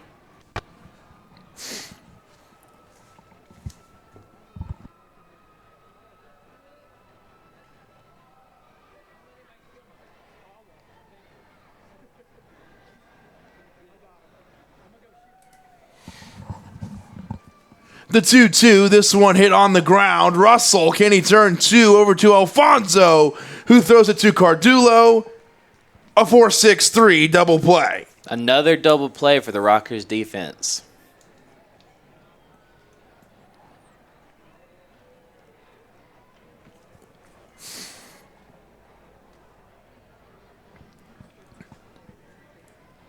Right fielder, number 15, Caleb Gindel. So this brings up Caleb Gindel, the Atlantic League leader in RBIs with 39.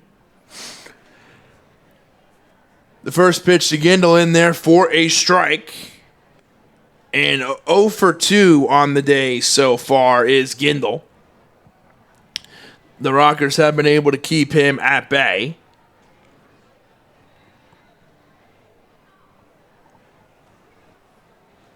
The 0-1 quickly make it 0-2 after the signal there, I believe, was in there for a strike. Yes, it was.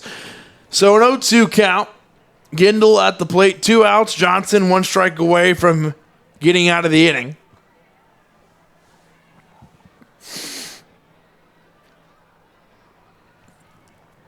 The 0-2, that one high, makes it 1-2, 2 outs.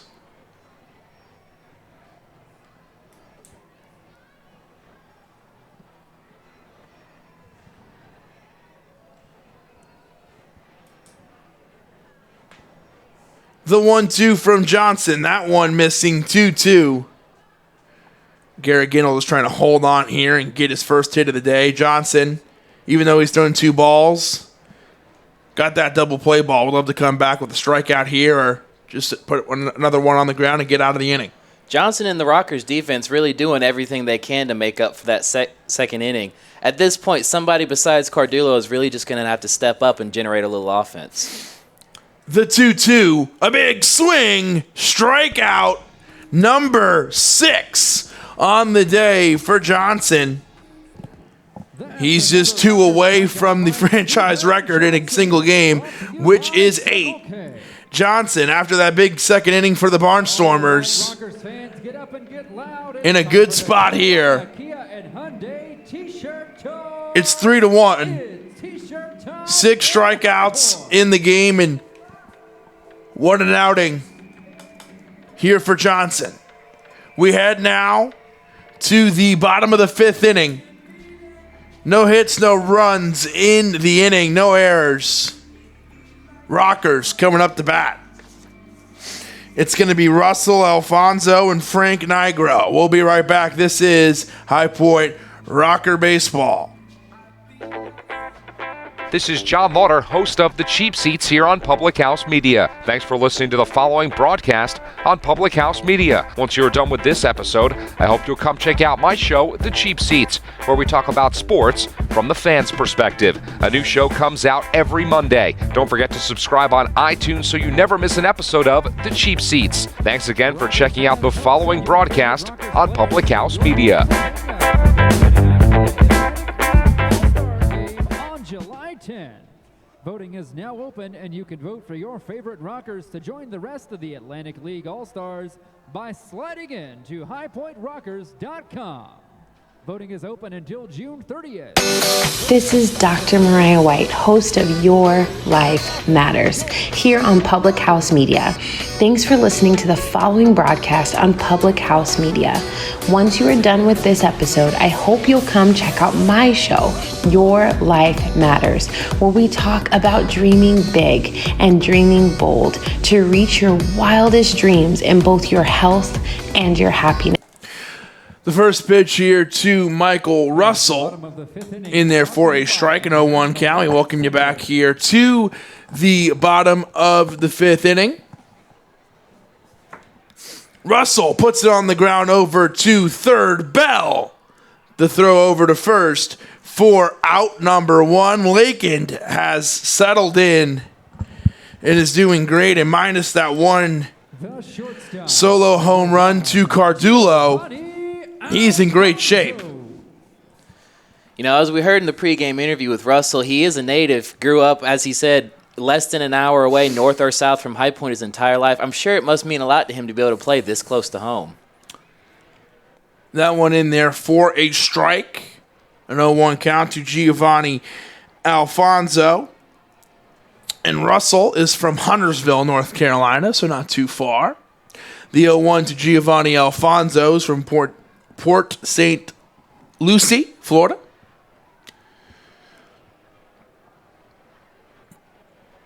Someone who has spent some time in the South Atlantic League, single A baseball, and the minor leagues. The 0-2 to Giovanni Alfonso. One out in the inning. The Rockers searching for 2 runs. Base runners is what they're looking for here, though. The 1-2, a swing from Alfonso, who I think was getting ready to get rung up, and then said, no, I tipped that one. And He did. A shake of the head yes from Byram, and we're all good here. A 1-2, 1 out. Giovanni Alfonso is going to reset the do it again. The 1-2, Alfonso. It's this one foul down the line. If you remember, Giovanni Alfonso had a big hit a couple innings ago. There was a man on in Russell, and that one bounced just foul. That would have been the first bit of offense for the Rockers. Alfonso fouls that one away. In between that foul ball and his next appearance here, Cardillo had a solo shot. Nigro coming up, and then it would be Cardillo again as Alfonso hits this one down the line all the way into the bullpen. Those guys are stone cold down there. Didn't even move. Absolutely not. Still not. They're just chilling. I wish I was that calm, cool, and collected with a fastball coming.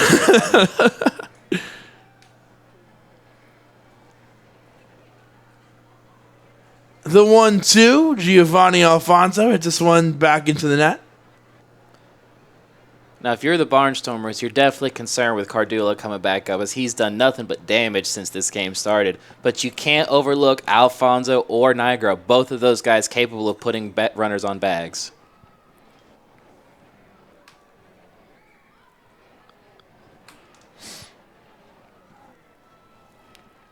The 1-2, Alfonso hits this one into right field for out number 2.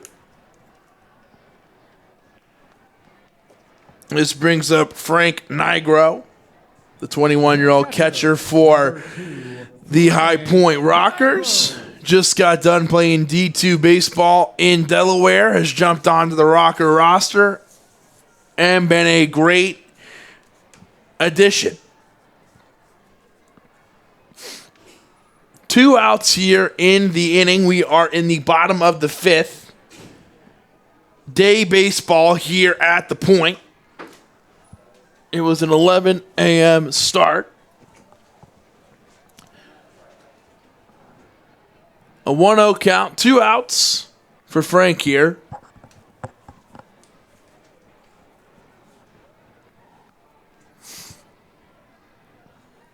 The 1-0 to Frank Nigro. He hits this one over to Martinez, who makes the throw to first. Unable to bring it in is Trdoslavich. So Frank will reach, hustling hard down the line as he beats that one out to make it to first base. That one being scored in error. Back to the top of the order. I'm not sure if I think probably on Trdoslavich since it got to his glove, so probably will be on him. Cardillo steps up to the plate. Steven Cardillo, still the only rocker with hits in the game after the error. And he's dangerous by himself. You leave Nigro on base, you're looking at a potential 2-score run here. Yeah, with one swing of the bat and tie this thing up. Let's see what he does here. The first pitch to Cardillo. That one in for a strike. And Lakeland going right at him. I'm a nervous person by nature, so with those 2 extra bases, if it was me, I wouldn't be afraid to walk him. But Lakeland going right at him. The 0-1, Cardillo swings and hits that one off his own leg. It's the second time tonight we've seen that, Kevin. It's going to bring out the trainer here for the Rockers. And the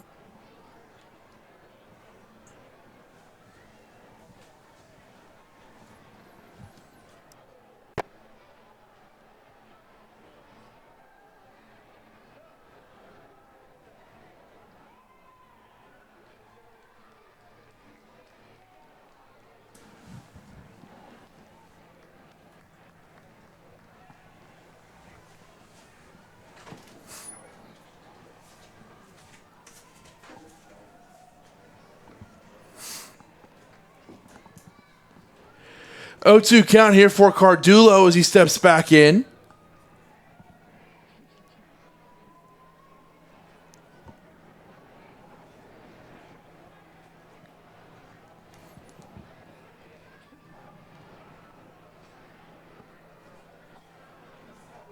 The 0-2, Cardillo foul tips it.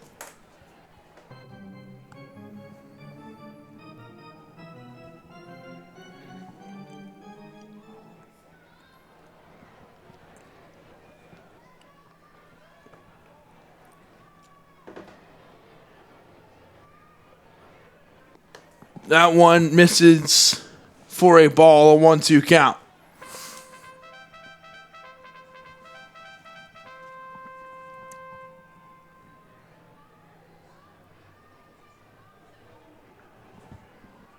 The 1-2, that one missing as well, makes it 2-2. Believe Lakeland's really taking this cautiously after getting taken yard with Cardillo previously.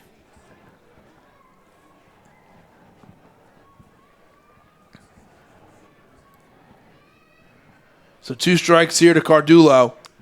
He puts this one in play.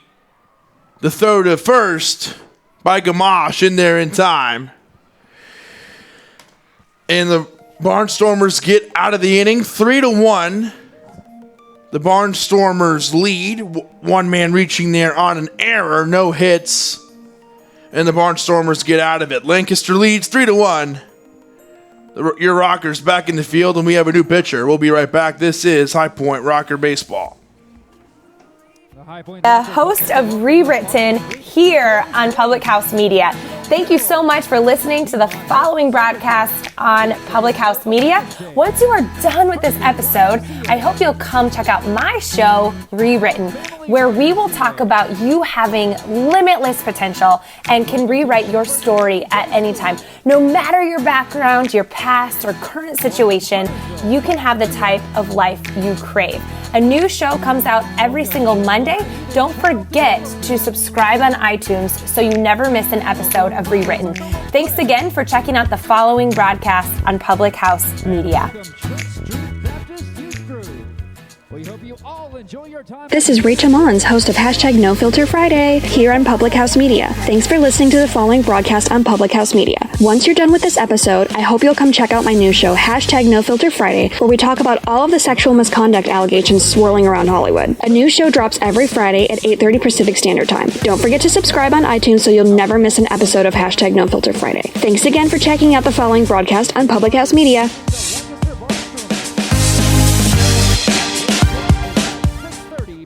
What's up, everybody? This is Christian Heimel, host of Press Row here on Public House Media. Thanks for listening to the following broadcast on Public House Media. Once you're done with this episode, I hope you'll come check out my show, Press Row, where we talk about the biggest issues in sports with the analysts, experts, and reporters who cover them. No nonsense, hard-hitting interviews on the sports topics you're talking about. A new show comes out every single Thursday. And don't forget to subscribe on iTunes so you never miss an episode of Press Row. Thanks again for checking out the following broadcast on Public House Media.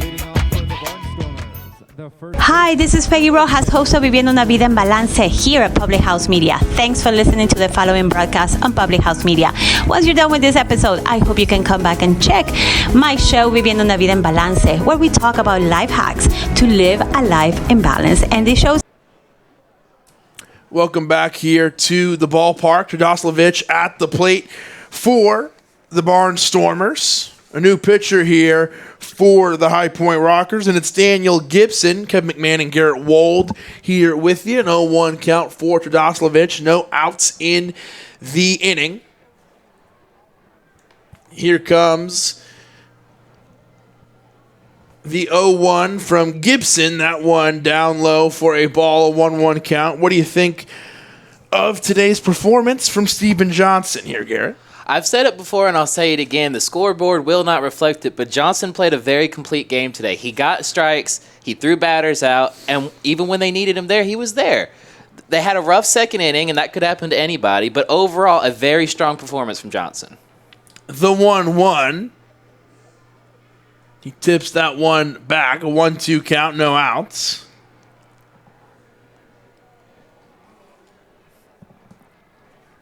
So Daniel Gibson in the game here for the Rockers.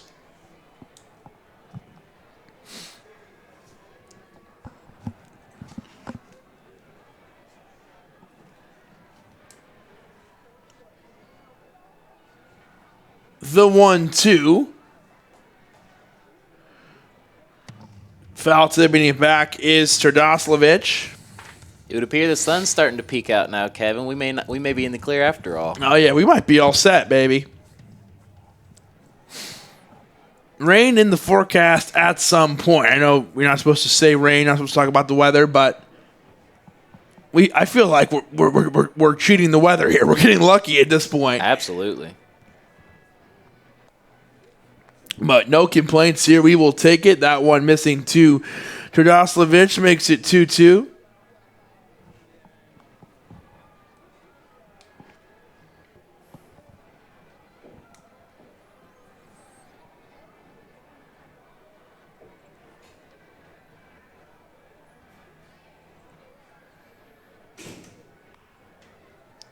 That one gets over to Giovanni Alfonso on the ground. The third to Cardillo. He keeps his foot down for the out. The sun is completely covering the field now, bright and shining. And it has turned into a beautiful day here at BB&T Point. The blue sky peeking through the clouds now. 1 out in the inning. That's the second play Cardillo's had today where he truly looked like a first baseman. And I'm very impressed with his performance both on offense and defense.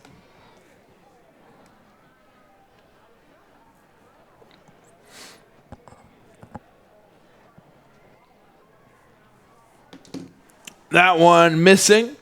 Makes it 1-0. 1 out. Casey Hobson on the mound. It's a 3-1 game. We are in the top of the 6th inning. So they got 5 quality innings out of Johnson. He'll be on the hook for 3 runs. But 5 strikeouts to his name. The 1-0, that one in there for a strike, a 1-1 count for Hobson. This has been a homestand that has been a very demanding one for the Rockers. It included 4 games in 3 days with a doubleheader. A day off on Monday, a game last night, and then a game here today early at 11 a.m. So you're looking at 6 games in 7 days, overall stretch of 7 games in 8 days.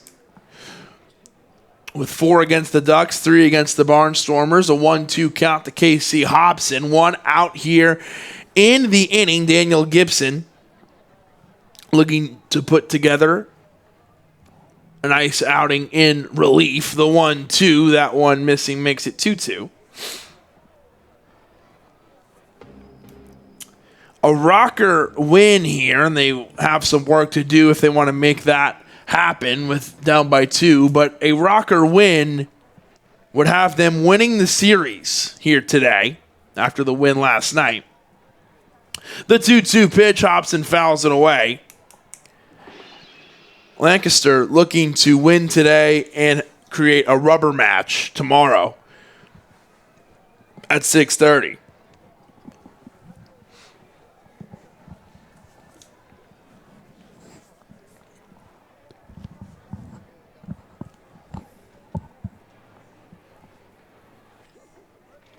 The 2-2, that one missing.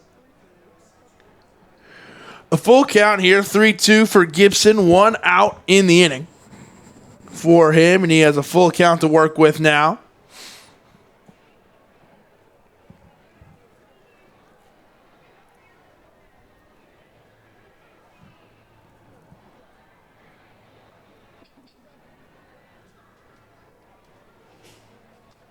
One out here for Hobson. The 3-2. A big swing. Gibson gets a strikeout right out of the bullpen. 2 outs. One of those is a strikeout. 6 overall rocker strikeouts. 5 belong to Johnson. 1 belongs to Gibson. This brings up Josh Bell, who has reached on a walk and hit into a double play his last time up. So Bell has reached 1 time, but yet to record a hit here today. 2 outs, 3-1 is the score. That one in there for a strike. Garrett Gibson with an opportunity to come in and shut down this lineup. Then the Rockers get another shot on offense. Well, we spoke earlier about how the Barnstormers are very dangerous in the 3rd and 4th inning. Well, we're slowly but surely approaching the innings where the Rockers are the most dangerous. So it's going to be extremely interesting to see if, 1, Gibson can close out this game that Johnson started for him, and 2, if we can get hot in the late innings enough to bring back those 2 runs we desperately need. It's an 0-2 count here, 2 outs. It'll be interesting to see how long Gibson stays in. This inning will definitely be his argument to see how long he can stay or won't stay. The 0-2, and he's feeling good. He might be sticking around for a while here in this game. Another strikeout, make it 2 in a row for Gibson. 2 out of the bullpen, a 1-2-3 inning as they go down in order. Do the Barnstormers.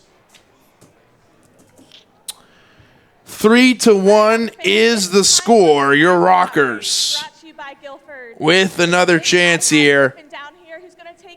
And it'll be Psalms, Marincove, and Rosa all due up here in the bottom of the 6th.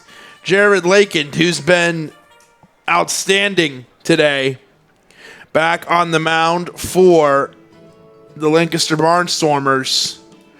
Some Barnstormers up and moving around in the bullpen, but nobody warming up just yet. We'll be right back. This is High Point Rocker Baseball. To help give all children in Guilford County a great start in life. This is Julianne Condia, host of Rewritten here on Public House Media.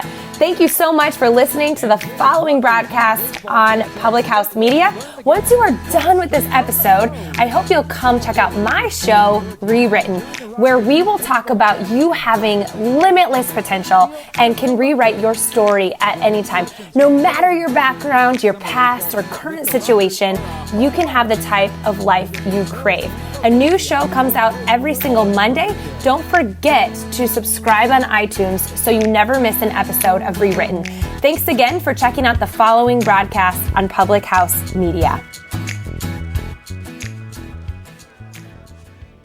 This is Rachel Mullins, host of Hashtag No Filter Friday, here on Public House Media. Thanks for listening to the following broadcast on Public House Media. Once you're done with this episode, I hope you'll come check out my new show, Hashtag No Filter Friday, where we talk about all of the sexual misconduct allegations swirling around Hollywood. A new show drops every Friday at 8:30 Pacific Standard Time. Don't forget to subscribe on iTunes so you'll never miss an episode of Hashtag No Filter Friday. Thanks again for checking out the following broadcast on Public House Media. Welcome back to the ballpark. BB&C Point, Kevin McMahon and Garrett Wald here. Kaleon Sams stepping up to the plate here for the Rockers. The first pitch from Lakin, who's in his 6th inning of work, is in there for a strike, an 0-1 count. No outs here as Sams is the leadoff man in this bottom of the 6th inning. The second pitch to him of the at-bat, missing down for a ball. It's a 1-1 count. You know, Sams has really been all over the field today on defense, but extremely quiet when it came to home plate. Not a lot of offense for the Netherlands player. Sams hits this one over to Bell, still looking for his first hit of the day. Is that one thrown over to Trdoslavich and gets over for out number 1. So Sams number 23, Tyler grounding out there in a 5-3 brings up Tyler Marinkov. Marinkov, 12 RBIs, 3 home runs, batting a .333 average coming into today's game. A big swing there for a strike. He is 0 for 2 on the day, looking for his first hit. That stat still applies here. The only hits in the game have come off the bat of Steven Cardillo's. Marinkov, another big swing, makes it 0-2, 1 out. Vio Sergi Rosa on deck here for the Rockers.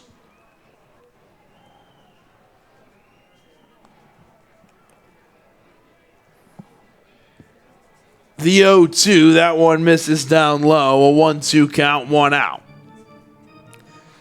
You know, Lakin hasn't been pulled even after nearly 6 innings of baseball, but you can see why. He doesn't appear to be slowing down quite yet. He still has a lot of gas in the tank. The 1-2. Marinkov puts this one high up into the air. And able to grab it is Gamache, who almost lost it in the air, but was able to grab it. Number 3, Vio Sergi Rosa comes up here for the High Point Rockers. You take a look at Lakin's record. He's 2-1, and he is looking for his 3rd win after this kind of performance. If he can hold that scoreline, he will be in perfect position to add another W to his column. The 3-1, that one in there for a strike. The Barnstormers are 10-11 on the road, looking to even up that tally. They only have 8 wins at home. They have 18 wins on the season, so they're actually a better team on the road when it comes to picking up wins. An 0-2 count here for Vio Sergi Rosa. The 0-2, that one fouled away. Jared Lakin trying to continue to shut down this Rockers lineup. The only guy who's given them any trouble has been Cardillo, who had the leadoff double and a home run. The 0-2, and that one misses. It is a 1-2 count, 2 outs. Barnstormers lead by 2 runs here on this summer camp day. The 1-2, a big swing from Rosa, and he is retired.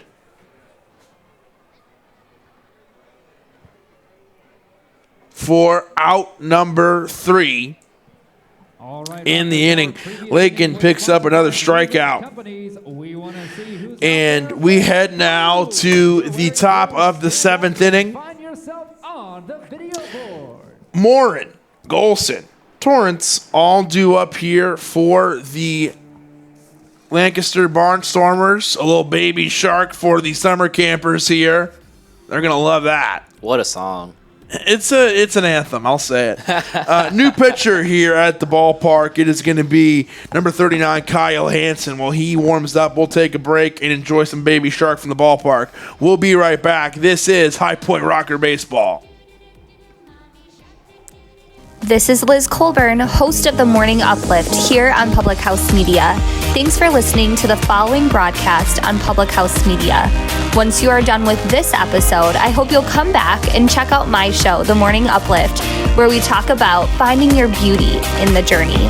A new show comes out twice a month on the first and third Mondays. Don't forget to subscribe on iTunes so you never miss an episode of The Morning Uplift. Thank you again for checking out the following broadcast on Public House Media.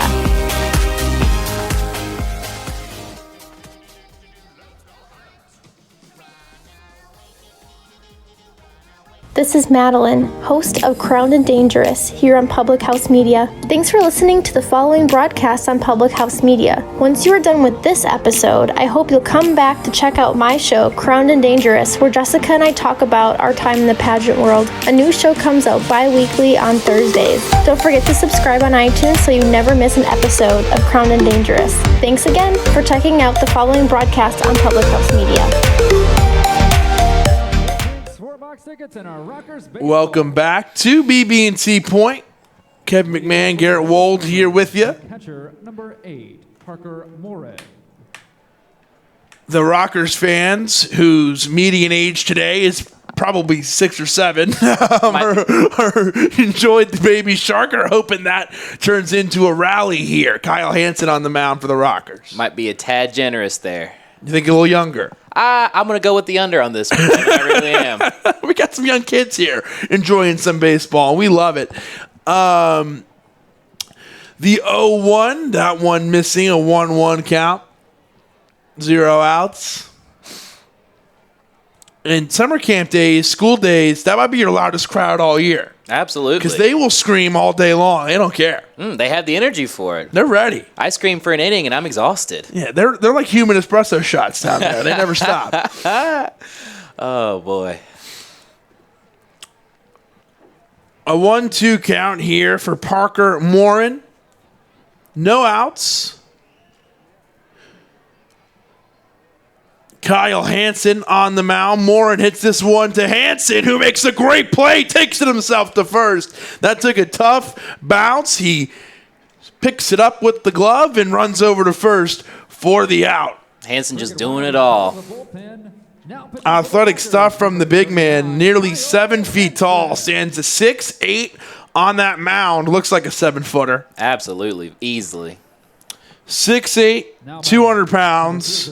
Hansen moving over there with ease, able to retire Morin after he grounded out right to the pitcher. 6'8" with legs like a gazelle. This brings up Greg Golson.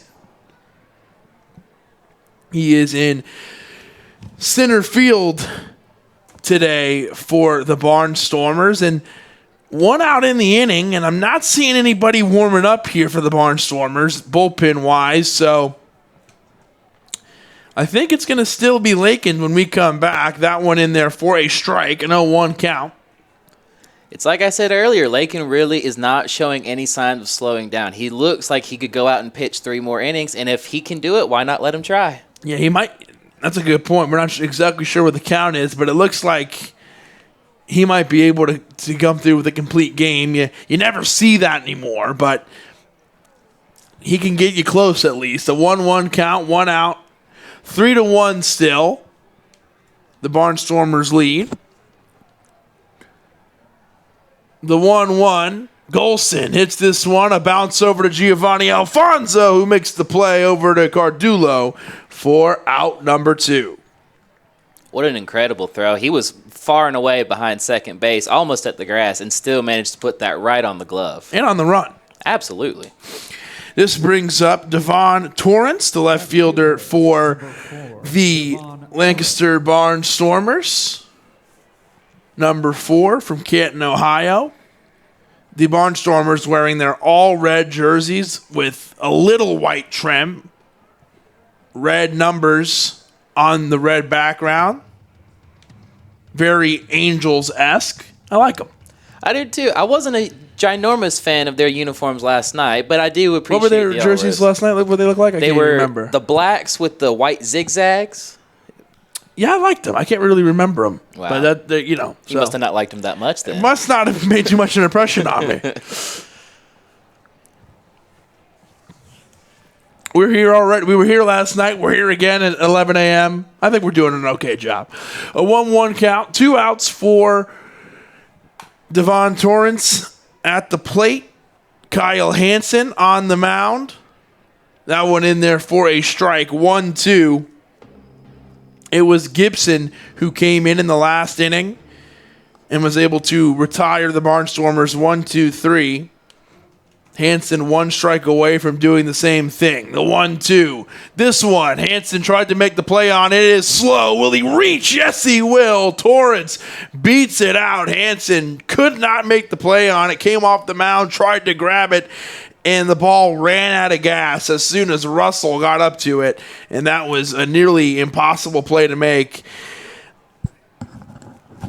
2 outs in the inning as Torrance was able to reach. Hansen really having a great start to his game so far.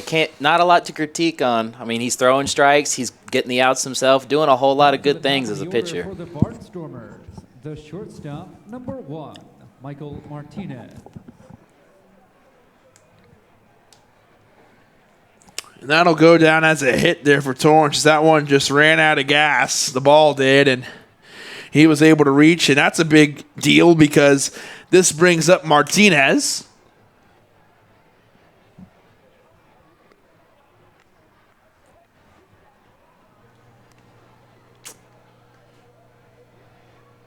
One zero.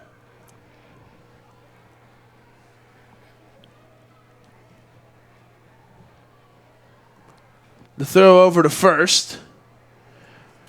But nothing going on there. Sliding right back in is Torrance.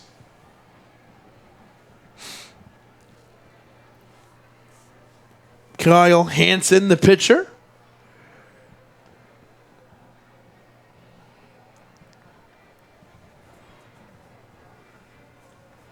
Hansen turning around again, worried about Torrance, as Torrance did have a little bit of a lead. Michael Martinez is the batter here for the Barnstormers. He wears number 1. It's a 1-0 count for Martinez. The pitch from Hansen. That one in there for a strike.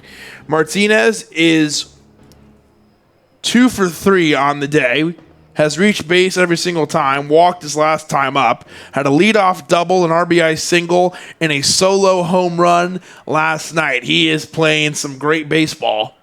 Now, correct me if I'm wrong, but I don't believe Gibson ever actually met Martinez in his short stint on the mound. So seeing how Hansen handles the Barnstormers' red-hot batter right now may determine his distance in this game as well. It's a good point, and it looks like the Rockers are probably looking to go inning by inning with their bullpen as they have another man up and working. I believe that to be Chase Hutchinson, number 32 for the Rockers.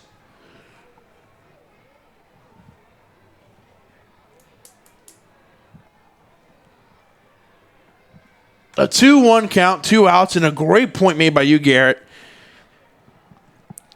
Due up for Hansen was the bottom of the lineup. How does he handle the top? As this one hit, one bounce over to Cardillo. Martinez is retired. And Kyle Hansen sees 4 hitters in the inning, including the red-hot Michael Martinez, who does not reach base for the first time in this ball game. And it is going to be stretch time here at the ballpark. And look who it is. It is going to be Lakin coming out once again here in the bottom of the 7th.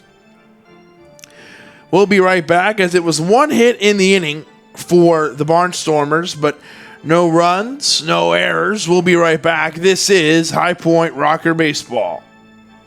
This is Daniel Poppy, host of How to Write Good here on Public House Media. I just want to thank you for listening to the following broadcast, brought to you by Public House Media. Once you're done with this episode, I hope that you'll come check out my show, How to Write Good, the writing show that is not about writing. A new show of How to Write Good comes out every Wednesday, so don't forget to subscribe on iTunes so you never miss an episode of How to Write Good. Again, thanks for checking out the following broadcast on Public House Media.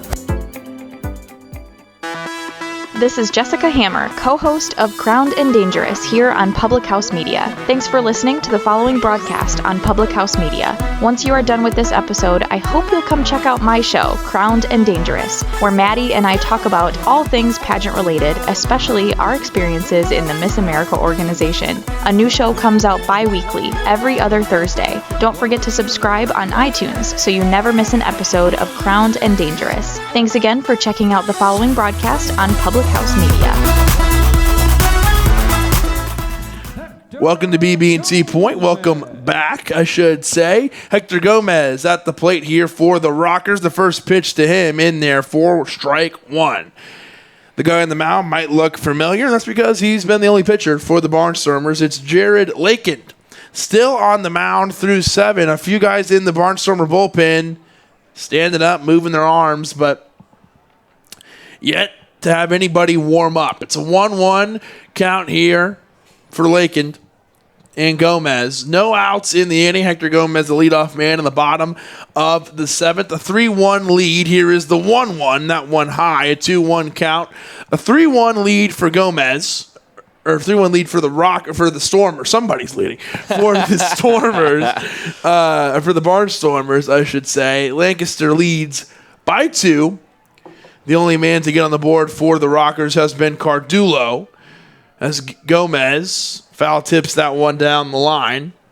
2-2 count, no outs yet. We've talked a lot about Cardillo today, and it's really hard not to when, as you said, he's the sole offense this team's had. But he's seen a lot of action in a first base position that he's not used to playing, and he's handled it with grace. Yeah, he's been after the contract, the 2-2 here. Gomez tips it away. After Dante Bichette Jr. had his contract purchased, he's played a lot of first base. He played first base every single day he was here almost, Bichette Jr. So now that first base spot has to be filled, and Cardillo has stepped in and done that some. Vio Sergi Rosa has stepped in and done that some.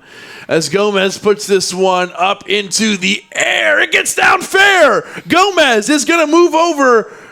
He was thinking about 2. He is going to be thankful to stay at first, and he's laying down and just hanging out now. That one gets down, and that is the real first, I don't want to say mistake, but that's the first break, I will say, that we see go the Rockers' way, as that one drops down just over the glove. I think that was a first base, Terdoslavich, who just missed that one. One more coat of paint on that line, I believe it would have been a foul ball, Kevin. I like that one. I never heard that before. You can use that. It's free. Richie Schaefer steps up here in the bottom of the 7th. No outs in the inning. Schaefer puts this one high up into the air in left field. Send it. We got a tie ball game. Schaefer, first pitch swinging, puts down the bat. He knew that was a home run. We are all tied up. Both teams jumping out to an early start on offense. We spoke earlier. The Barnstormers got hot in the 2nd inning versus their usual 3rd inning rally, and the Rockers are traditionally an 8th inning team, and here they are in the 7th doing damage. Schaefer all fired up. Those two worked so well together.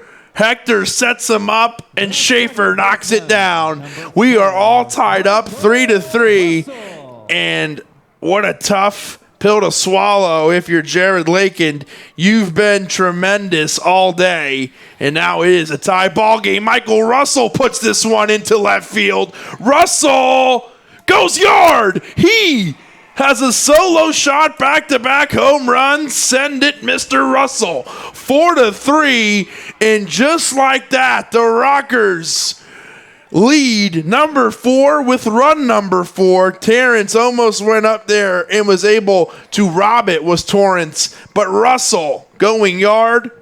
And how about a 3-run inning? The Rockers exploding to take the lead. You really can't afford to blink in this 7th inning, Kevin. Giovanni Alfonso at the plate. And catch your breath, everybody. That one missing for a ball. That one just had enough. That one, let me give you the McMahon metrics on that one. Probably went 337. As that one thrown over to Trdoslavich for out number 1. That one getting over the wall. I thought Torrance was going to be able to maybe bring that one back into the park. How about Michael Russell getting the home run? And Michael Russell was your pregame interview today. 4-3. The Rockers lead by 1. Frank Nigro stepping up here for the Rockers. And there's only 1 out in this inning. The Rockers in real good shape to continue this streak they're on right now. Let's see if Nigro has anything to do with it.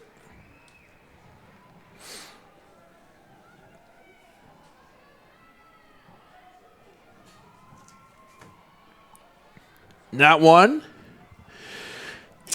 in there for a strike to Nigro after Giovanni Alfonso got out. And every bit of offense today for the Rockers has been via the long ball. A 2-run home run, a solo shot from Cardillo, and a solo shot from Russell. And that is how we are at where we're at. Nigro tips this one back into the net. And the bullpen up and working now for the Barnstormers.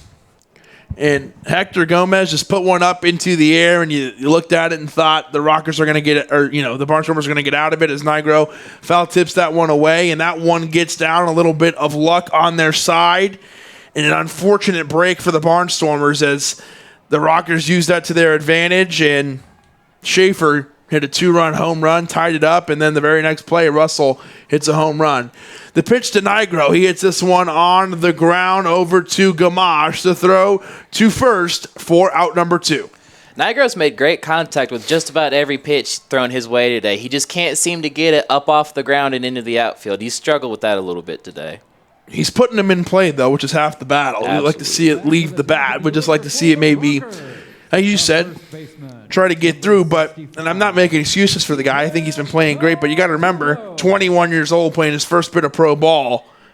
I've been very impressed. Absolutely. Steven Cardillo, number 65, steps in here for the Rockers. Cardillo with a big shot into left field. If you're manager Peebles for the Barnstormers, if you could have it exactly how you wanted it, you probably would rather him not have to face Cardillo here, who's been outstanding today. But this could be a big end of the inning for the Barnstormers. The throw in time, and they get him. What a great comeback out for the Barnstormers and Jared Lakin, the one guy who's been giving you trouble all day, and you are able to get him. How about the play by Gamache as he makes the throw on the run and fading away? And that is in there for out number 3. A lot of credit to Jared Lakin, who had a great outing and gets out of the inning, but not before the Rockers are able to get to Lakin for the first time today. A Hector Gomez single that just dropped in, a blooper. Schaefer hits a 2-run home run to tie this game up. Russell breaks the tie 1 pitch or 2 pitches later and makes it 4-3. A 3-run inning for your Rockers off of 3 hits. Rockers lead 4-3. New pitcher in the ball game here for the Rockers. We'll be right back. This is High Point Rocker Baseball. This is Daniel Poppy, host of How to Write Good here on Public House Media. I just want to thank you for listening to the following broadcast brought to you by Public House Media.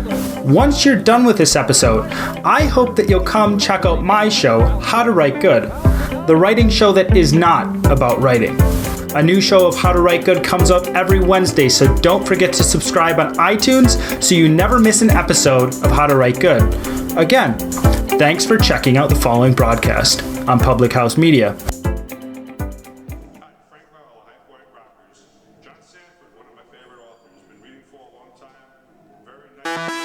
This is Jessica Hammer, co-host of Crowned and Dangerous here on Public House Media. Thanks for listening to the following broadcast on Public House Media. Once you are done with this episode, I hope you'll come check out my show, Crowned and Dangerous, where Maddie and I talk about all things pageant related, especially our experiences in the Miss America organization. A new show comes out bi-weekly, every other Thursday. Don't forget to subscribe on iTunes so you never miss an episode of Crowned and Dangerous. Thanks again for checking out the following broadcast on Public House Media.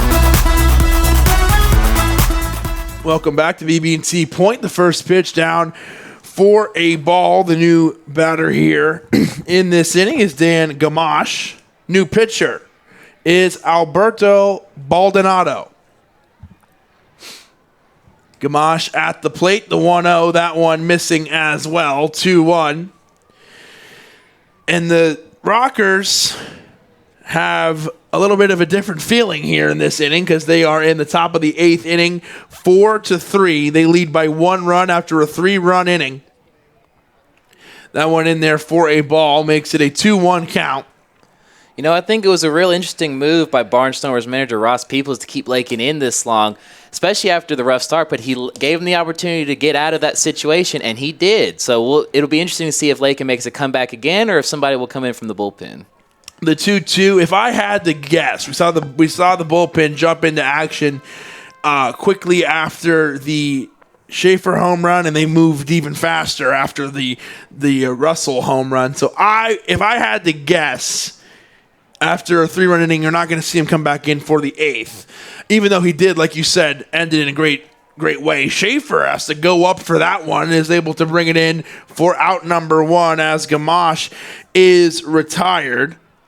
After the fly out to Schaefer, this will bring up Caleb Gindel, who leads the Atlantic League in RBIs, has been unable to get anything going here this afternoon, and was unable to drive in an RBI last night as well. The only run in the game, Michael Martinez's solo home run. Gindel, a big swing, makes it 0-1. Baldonado, the new pitcher for the Rockers, whose highest level reach was the AAA team in Iowa for the Chicago Cubs. That is where he has come from to join the Rockers. A 1-1 count, 1 out.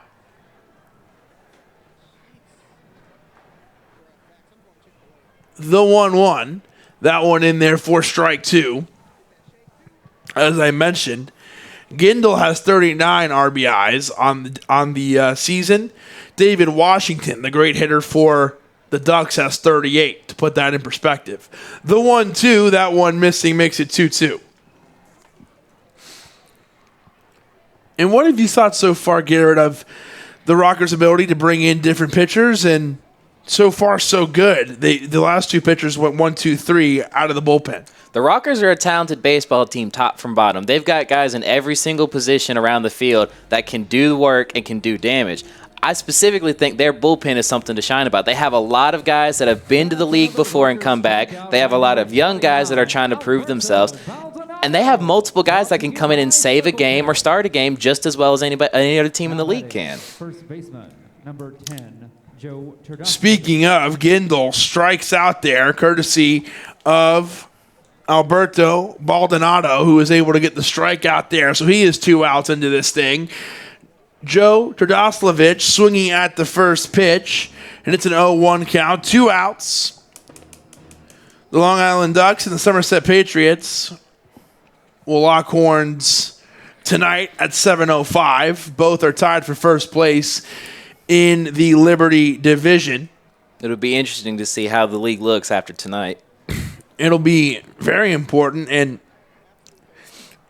regardless, because it's tied, somebody's going to lose, so the Rockers are going to make up a game if they can win.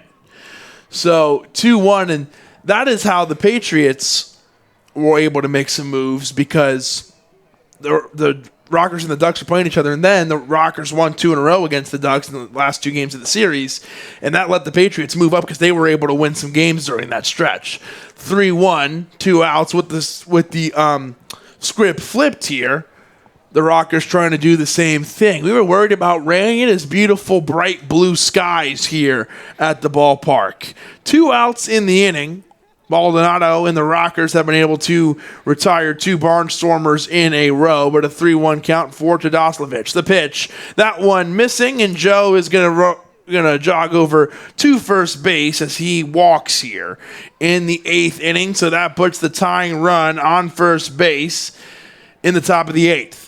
You know, the Rockers are going to be gone for about a 10-day road stint after today, or after this series, excuse me. So I really believe that they are going to try to pick up as many wins as they can now before they have to be on the road and away from home for 10 straight days, which is tough for any team to do. That's a great point, and they play 5 against a really talented Sugar Land team who is that first-place team in the Freedom Division and has been the first-place team for quite some time.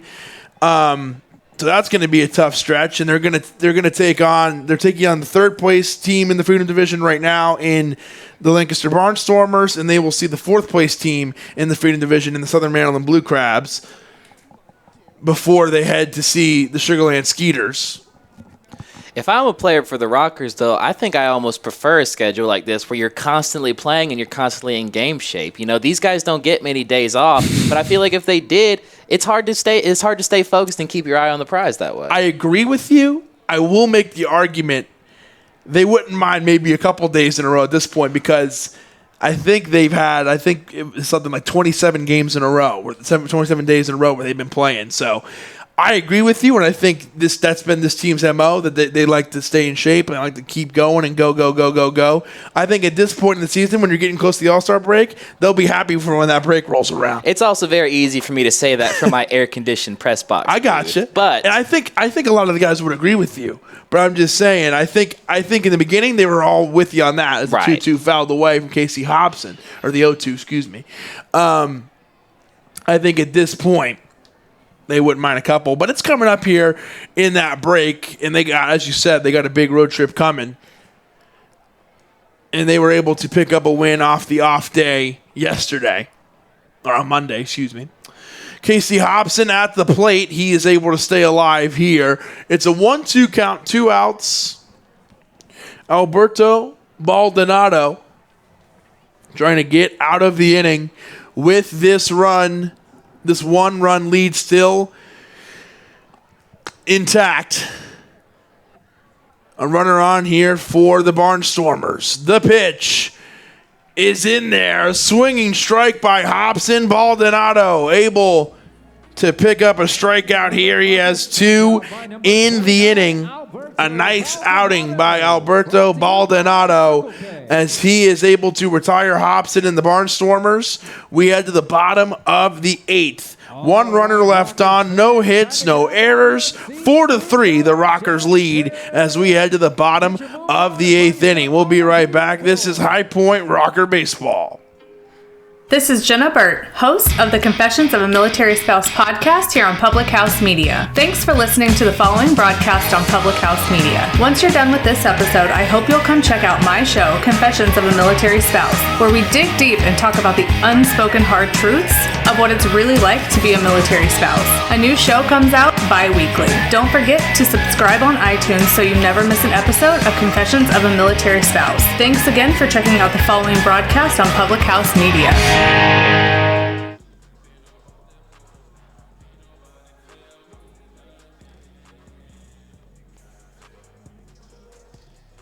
This is Liz Colburn, host of the Morning Uplift here on Public House Media. Thanks for listening to the following broadcast on Public House Media. Once you are done with this episode, I hope you'll come back and check out my show, The Morning Uplift, where we talk about finding your beauty in the journey. A new show comes out twice a month on the 1st and 3rd Mondays. Don't forget to subscribe on iTunes so you never miss an episode of The Morning Uplift. Thank you again for checking out the following broadcast on Public House Media. How's it going, everybody? Hey guys, This is Keith. and Katie from Coffee with Keith and Katie on Public House Media. Thanks for listening to the following broadcasts on Public House Media. When you're done listening to this show, I hope you'll come check out our show, Coffee with Keith and Katie. A new episode comes out every Sunday morning at 9 o'clock. Thanks for listening to the following broadcast on Public House Media.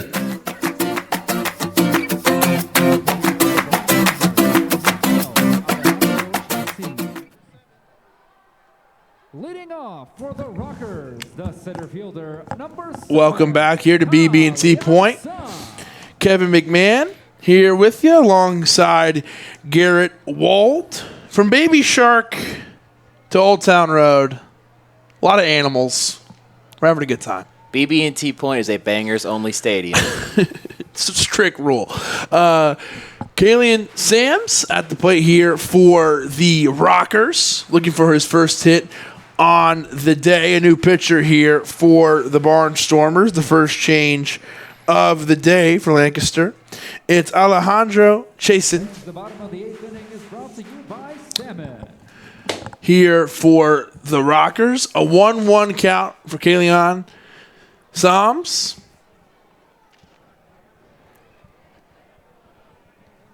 The 1-1 swung on by Sams, makes it a 1-2 count. No outs here in the inning. Kalian Sams looking for his first hit of the ball game. It's nice to see Lancaster having more than one pitch in their bullpen. I wasn't quite sure up until this point. This one hit up into left field for the out. And you got to give credit there to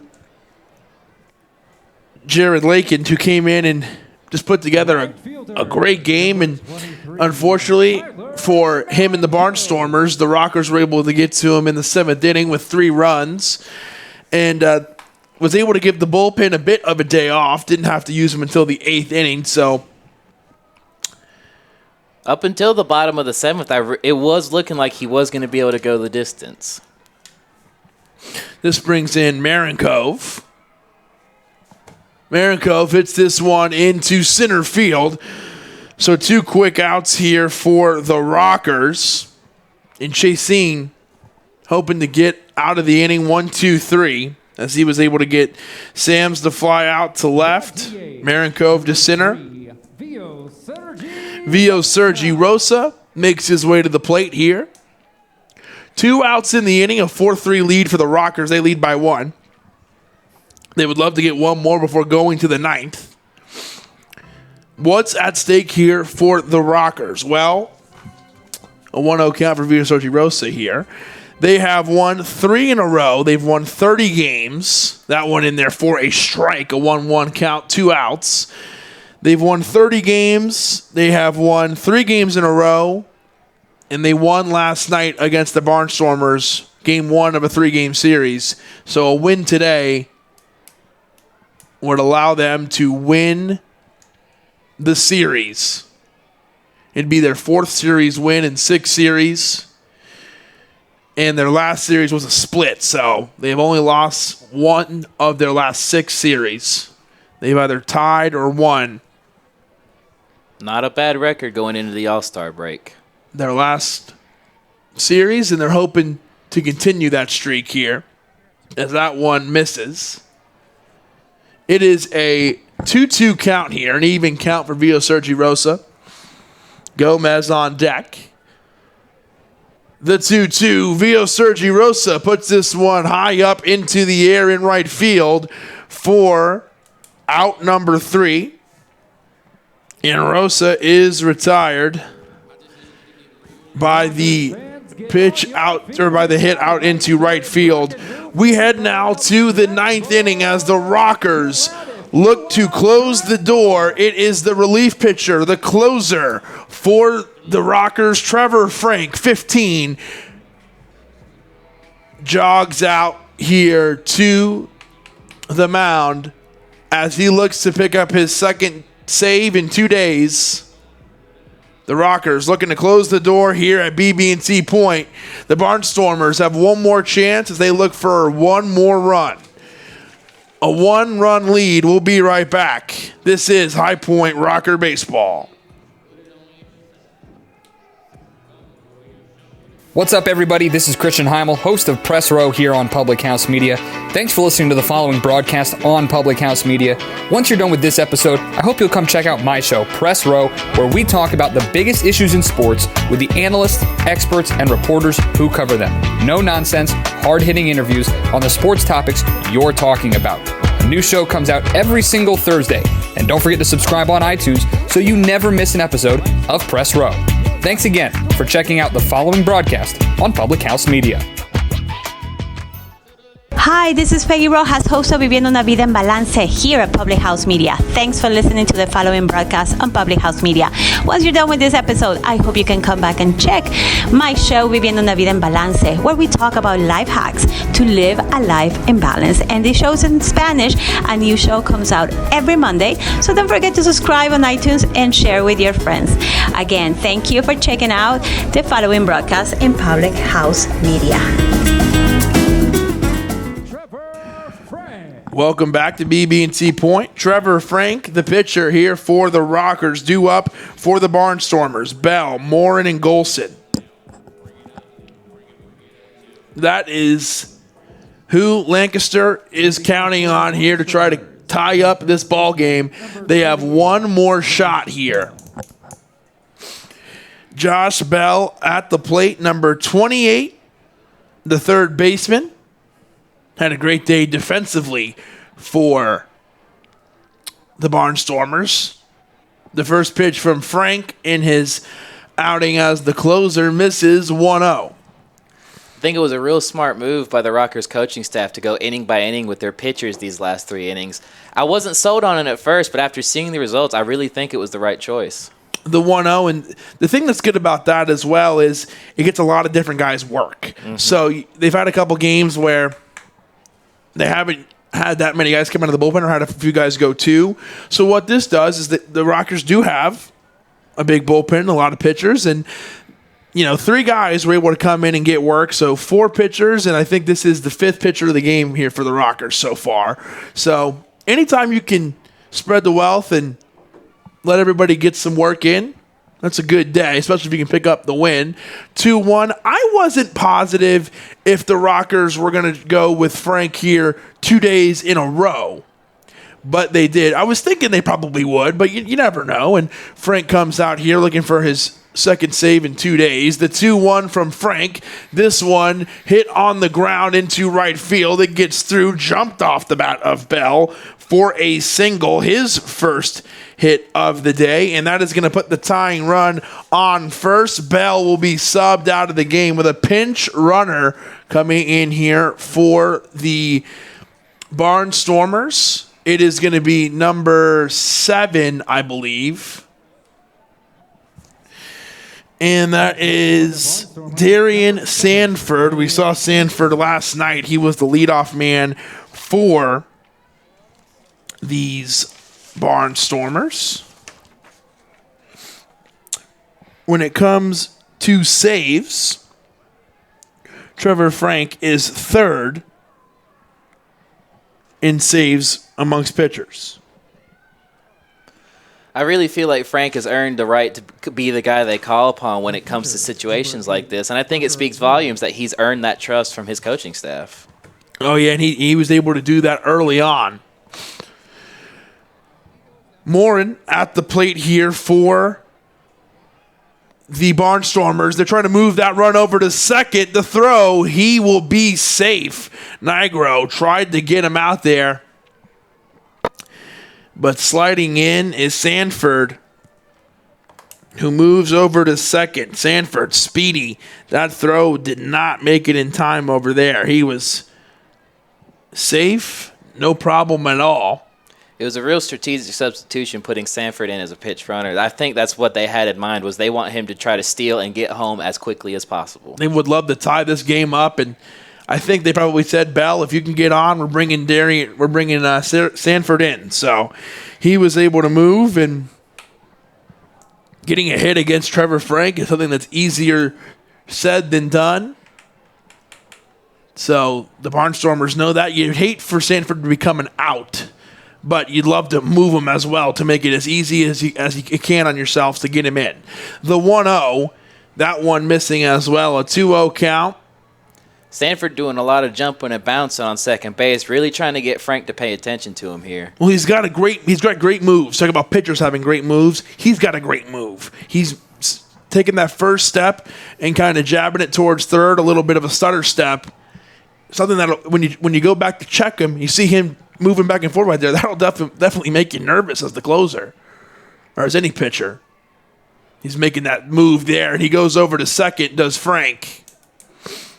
These two playing a little mind games with each other here. The 2-0 count. No outs.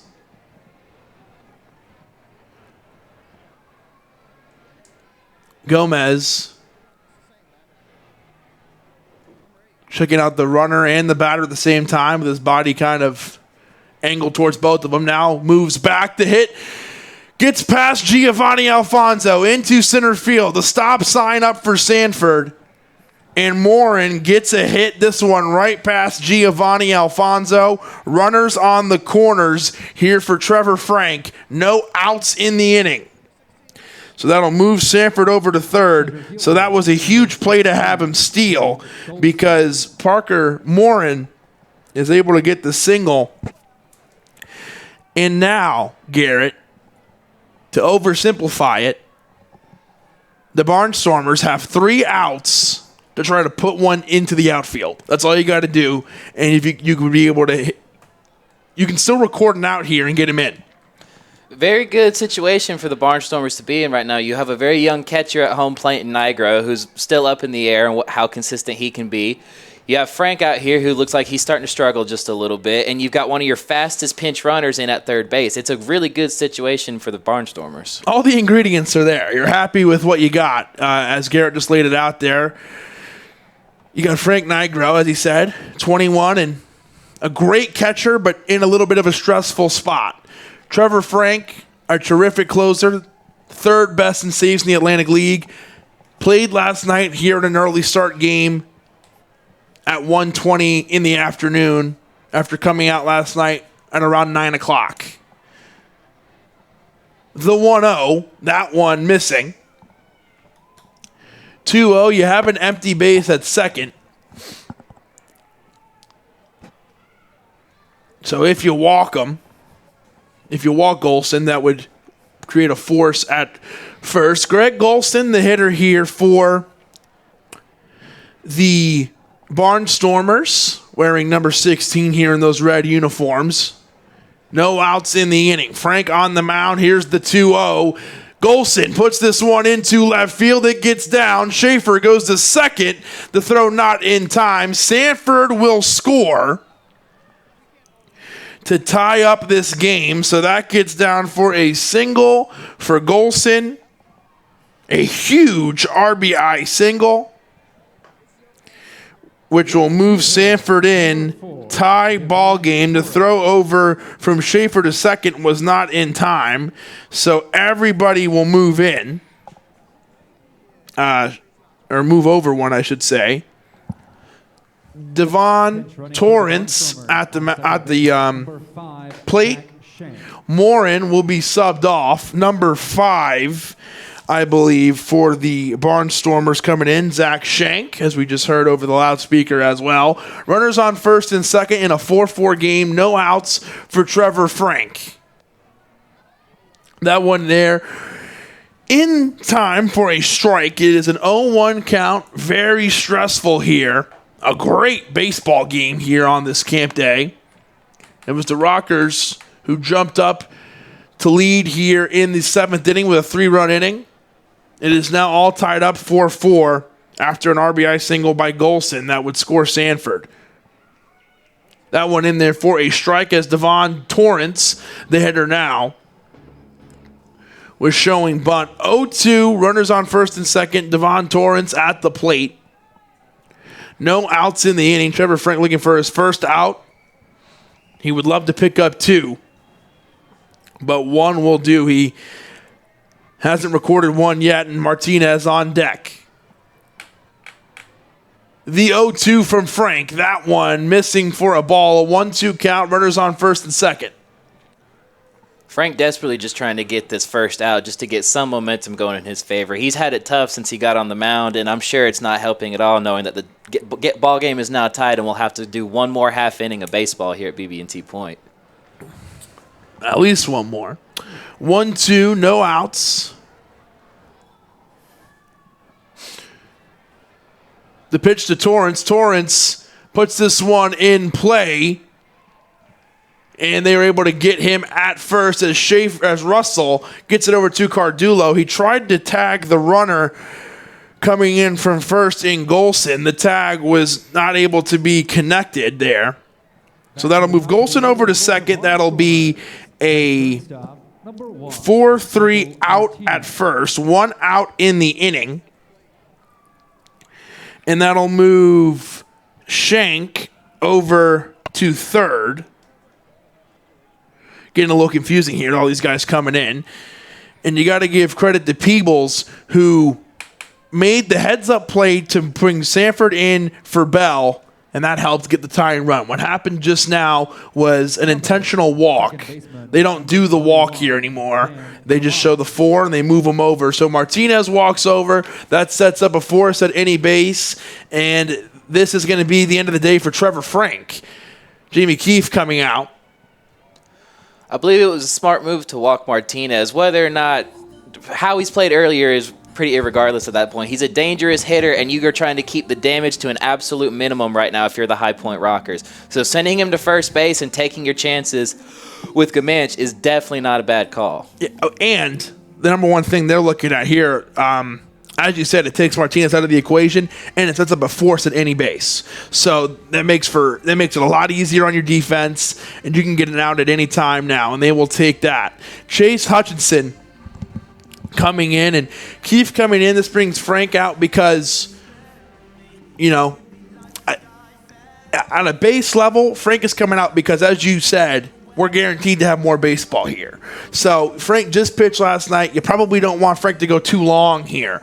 So you go ahead and get him out now. 1 out in the inning. Chase Hutchinson has the ability he can go for 2 more outs. He can go for at least, we've seen him go for a few innings, so he can go for 2 innings here if that is what is needed. Rockers fans in the Rockers are hoping they get 2 outs here and and walk this game off in the bottom of the 4th. However, nothing is promised. So what you're going to do here is you're going to bring in Chase Hutchinson with the bases loaded.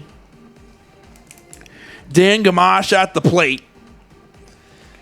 And, we'll have to see what happens. What are you thinking, Garrett? In a perfect world, Trevor Frank goes out there, throws 9 strikes, and the game's wrapped up and it's over. Clearly that didn't happen, so it's exactly like you said. Instead of having him come back out after he just got done pitching last night, save his arm a little bit, keep him prepared for this 10-game road streak you're about to go on, get Hutchinson out there and see if he can finish up this game as cleanly as possible. No, I think you're right on, and as you not making excuses, but just telling the reality of it. We saw Trevor Frank make an appearance last night at 8:48, I want to say it was. Came off the mound at 9:02 after the Rockers got a win as he picked up the save, and then comes back out here at 1 o'clock the very next day. So that is not a lot of time to rest, even though he only pitched 1 inning. Bases loaded here for Hutchinson. Gamache at the plate. The first pitch, a ball here for him. A 1-0 count, 1 out. All tied up 4-4. Bases loaded here for Gamache and the Barnstormers.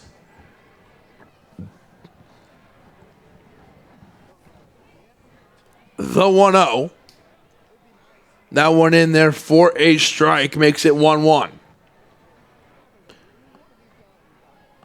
Hutchinson really taking his time and slowing down in between these pitches, not trying to rush or push anything he doesn't need to. No, just trying to be careful here with the bases loaded. Just doesn't want to over-rush it, overcomplicate things. Bases loaded. The 1-1 to Gamache. That one missing for a ball. 2-1 count. And this is always a tough strike zone here for a pitcher because in your pitching choices and your location choices, because you don't want to give anything too good to hit because there's so many guys on in such a dangerous situation.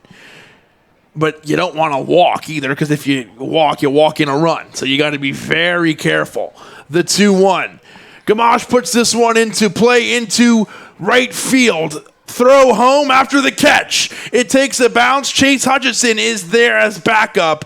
And if he is not, that could be big trouble. That brings in a run. So a sacrifice fly by Gamache into right field. It brings home Shank from third base, and it is a 5-4 ball game. Real right place, right time situation for Hutchinson. As you said, ball goes far left on Nigro's side, and he has no chance of catching that ball. Hutchinson just happens to be in a good spot to catch the bounce off the wall, and it saved a lot of damage of what could be potentially an extra run. Yeah, because if that one bounces, the way it was, as this brings up Caleb Gindle, the RBI leader in the Atlantic League, an 0-1 count here, 2 outs. That one can take a bounce, and I don't think it actually would go into the bullpen, or into the dugout, rather. That one bounces off the wall, and a guy will move over to at least third, if not coming all the way home, and that's a 2-run lead all of a sudden. So Chase Hutchinson, high IQ, backing that one up. Gindle, this one gets down for him. He's going to get that first RBI we've been talking about. That one rolls out to the wall and actually gets underneath the wall. 4-2, Caleb Gindle, a clutch RBI there, and he hits 2 in, so a 2 RBI double for him. You don't earn the title of RBI leader for no reason. A 2 RBI double for Gindle.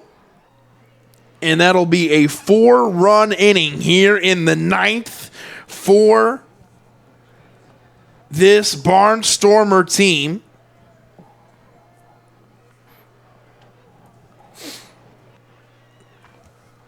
Nobody on now, as 4 runs have scored, 2 outs, or excuse me, 1 on.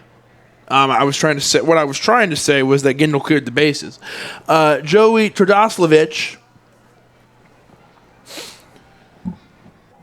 at the plate here, an 0-1 count for him. Josh Bell led off this inning. A lot of offense here today at the ballpark. You've seen 11 runs total.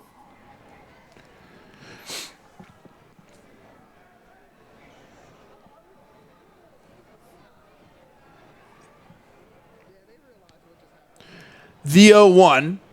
This one hit over to Cardillo, who throws it back to Hutchinson over at first for the 3rd out, but not before the Barnstormers score 4 runs in the inning off of 4 hits. 10 hits total. And it is 7-4. The Rockers are going to look for a little bottom of the 9th inning magic. We'll be right back. This is High Point Rocker Baseball. Hi, this is Peggy Rojas, host of Viviendo una Vida en Balance here at Public House Media. Thanks for listening to the following broadcast on Public House Media. Once you're done with this episode, I hope you can come back and check my show, Viviendo una Vida en Balance, where we talk about life hacks to live a life in balance. And the show's in Spanish. A new show comes out every Monday, so don't forget to subscribe on iTunes and share with your friends. Again, thank you for checking out the following broadcast in Public House Media. This is Liz Colburn, host of The Morning Uplift here on Public House Media. Thanks for listening to the following broadcast on Public House Media. Once you are done with this episode, I hope you'll come back and check out my show, The Morning Uplift, where we talk about finding your beauty in the journey. A new show comes out twice a month on the 1st and 3rd Mondays. Don't forget to subscribe on iTunes so you never miss an episode of The Morning Uplift. Thank you again for checking out the following broadcast on Public House Media. How's it going, everybody? Hey guys, This is Keith. and Katie from Coffee with Keith and Katie on Public House Media. Thanks for listening to the following broadcasts on Public House Media. When you're done listening to this show, I hope you'll come check out our show, Coffee with Keith and Katie, a A new episode comes out every Sunday morning at 9 o'clock. Thanks for listening to the following broadcast on Public House Media.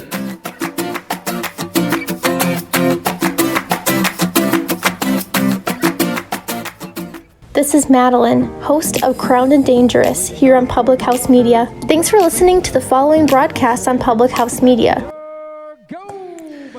Welcome back to BB&C Point. Kevin McMahon and Garrett Wold here with you. Hector Gomez comes up to the plate here in this bottom of the 9th inning.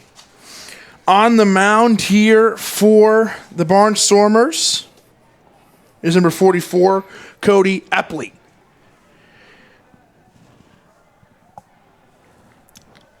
Epley, the first pitch to Gomez. Hector Gomez foul tips this one back.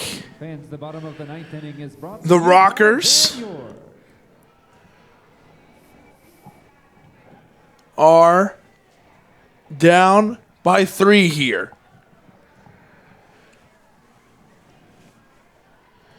The 0-1 to Gomez. He puts this one on the line. Foul. If you're the Rockers, you're just looking for 3 hits and for some base runners here.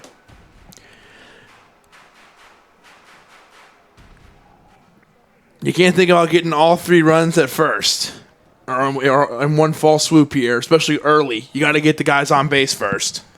You're absolutely right. It was a real worst-case scenario that last inning for the Rockers. So now in the whole 3 runs, all you really want to do is in a day that's been pretty lackluster in offense for the most part, just try to get runners on bags.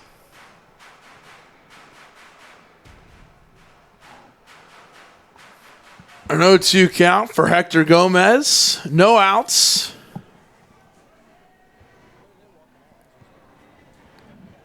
Seven to 4 is the score, a 3-run lead. The 0-2, this one hit into right field and it gets down. It is going to be 2 for Hector. The throw from right field takes a bounce and Hector Gomez puts his hands up, a leadoff double for Hector. And that's a great start for the High Point Rockers. It's about as good a start as you can ask for. Number 8, Richie Schaefer. Richie Schaefer coming up to the plate here. Expect the Barnstormers and Epley to be very careful with him. He had a 2-run home run his last time up. The Rockers down by 3 with a runner on, nobody on first, or no outs, somebody on second in Hector Gomez.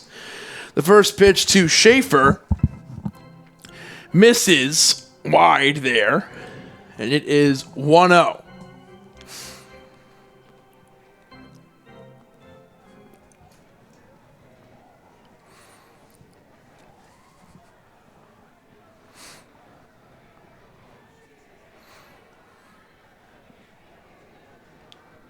The 1-0 to Schaefer, that one missing as well, makes it a 2-0 count, no outs. Gomez over there at second. The Rockers need 3 runs to tie this up. Russell represents the tying run on deck. The 2-0, that one missing, makes it 3-0. An open base at first. The corner's open. Gomez at second. No outs in the inning. Cody Epley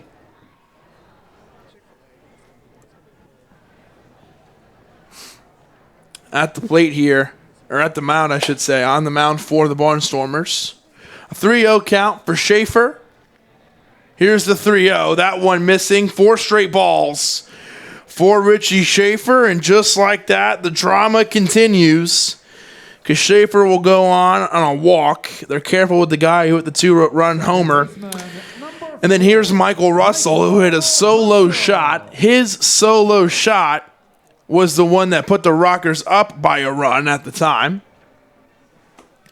4-3. It is now 7-4. Russell at the plate. Runners on first and second. No outs here in the ball game. Bottom of the ninth, Russell at the plate. Let's see what Epley does here. Here's the first pitch of the at-bat to Russell. That one missing 1-0. 5 straight balls in a row. Garrett, what's your analysis here of this pretty dramatic situation here in the bottom of the ninth? It's been a lot of back and forth all day, but if you're the Rockers, you have to feel good. You've got Russell at bat right now, who's already hit a solo on his own, and then you've got Alfonso up next, who just very recently had a walk-off run of his own. The 1-0, and they go to third. Was he safe? He is called out at first, and a double play for the Barnstormers. So Russell hit one on the ground up the third baseline. The new third baseman for the Barnstormers, because of all the pinch running, Shank over there at third, touches the base, throws over to first for a 5-3 double play. Giovanni Alfonso now at the plate, a runner on second in Schaefer. And all of a sudden, the Rockers down to their last out with a man on. The tying run on deck in Nigro. That one in there for a strike, an 0-1 count, 2 outs. If Frank reaches, if somehow Giovanni can get on and Frank would get on, Cardillo would be up. But a lot has to happen before then. The 0-1 to Alfonso. He hits this one on the ground, and he has some trouble with it, does Gamache, and he is able to make it to first. Gamache could not make the play on it, put his glove out there, but just lost it. And it is going to be runners on the corners here for Frank Nigro. He is the tying runner. The catcher. Or the tying run, I should say. Frank Nigro. We're in another situation where the young catcher is really going to need to prove himself here. All he has to do is get on base, and then you've got the powerhouse hitter that is Steven Cardillo on deck, who's already hit home runs today. So all Nigro needs to do is focus on getting on base. And if he can do that, the Rockers are in good shape. Cardillo, a home run last night, a home run today. Frank Nigro in a big spot. That one in there for a strike, the 0-1. That's a costly error by Gamache. He's going to be thinking about that one. It was going to be a tough play. Had it in his glove and lost it. Making it safe was Giovanni Alfonso.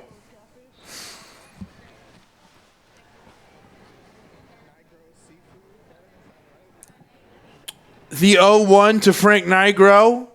Big swing. 2 strikes for Frank. The Rockers down to their last strike here in the bottom of the ninth. Runners on the corners, first and third. Rockers down by 3. Cody Epley on the mound for the Barnstormers. The 0-2, that one missing. It's been an exciting day here at BB&T Point, Kevin. Just a lot of up and down offense all day long.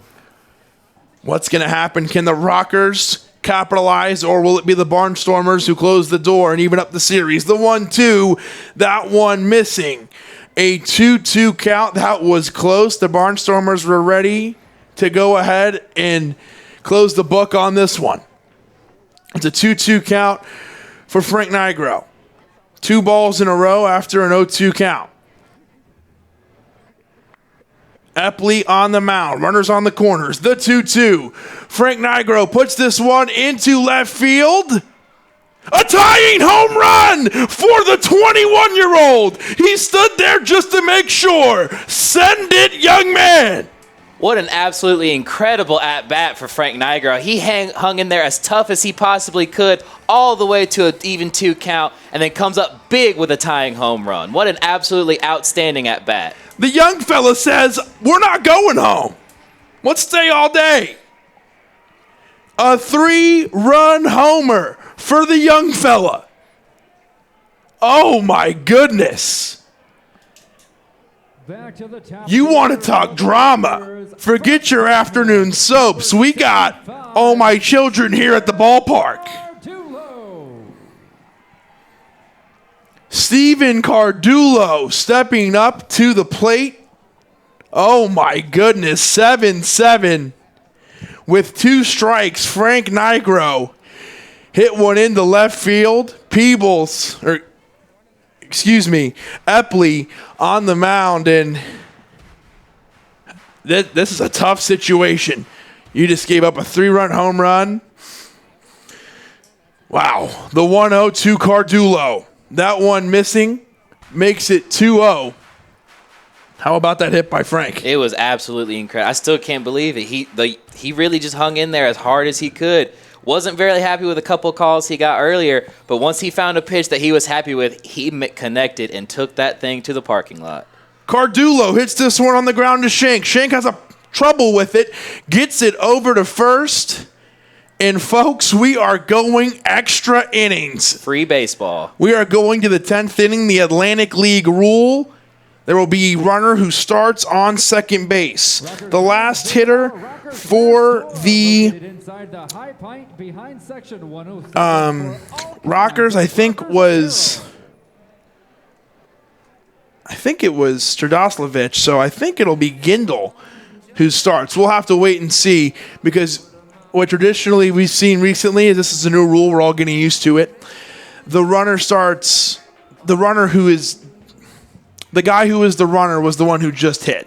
So, and won't typically come back up again until he's called up again. So we are going to wait and see. We're going to take a quick break. It's Hutchinson, the pitcher, again. We'll catch our breath. Can you believe it? A 7-4 game and a 3-run home run by Frank Nigro. We'll be right back. Viviendo una vida en balance here at Public House Media. Thanks for listening to the following broadcast on Public House Media. Once you're done with this episode, I hope you can come back and check my show, Viviendo una vida en balance, where we talk about life hacks to live a life in balance. And this show's in Spanish. A new show comes out every Monday, so don't forget to subscribe on iTunes and share with your friends. Again, thank you for checking out the following broadcast in Public House Media.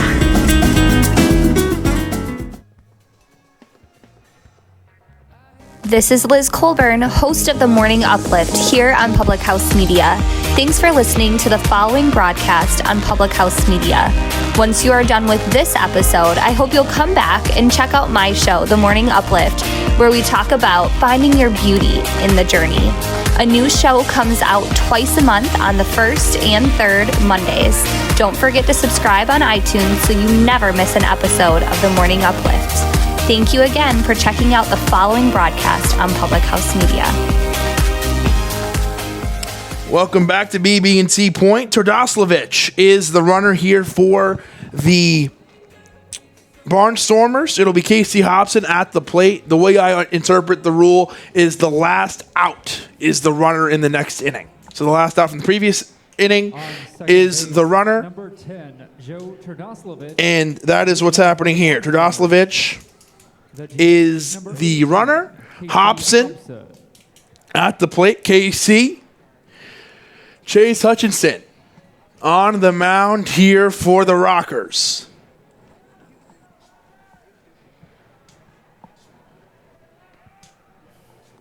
A big swing. An 0-1 count.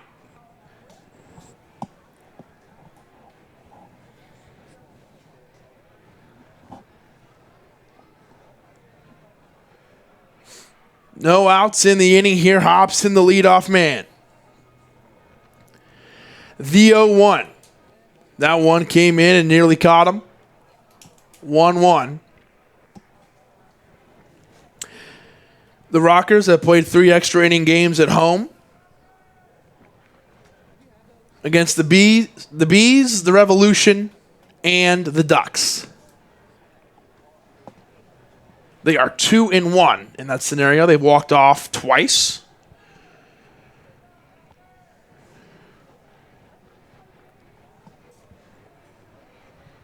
Or 3 times, excuse me. Twice in extra innings and once in the 9th inning. Hutchinson taking his time. He has that man on second automatically. And Alfonso calling for the a quick meeting.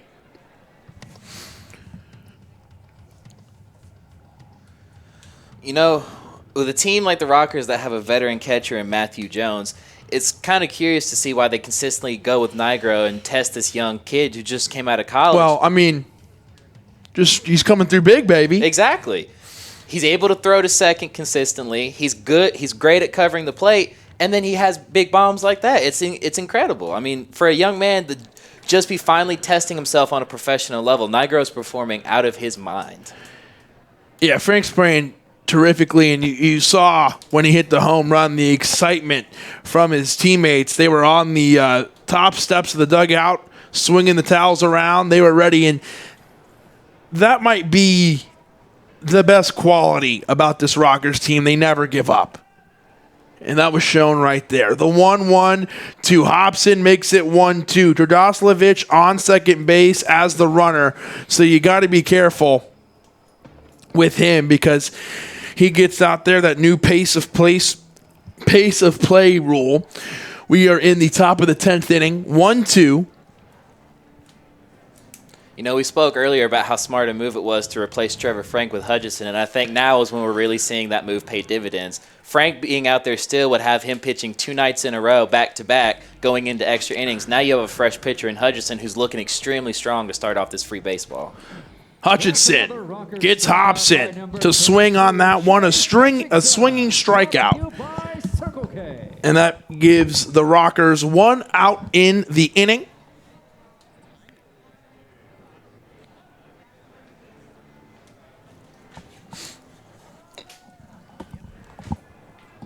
Trdoslavich still over there at second. Here is now batting center fielder number 7. The first pitch over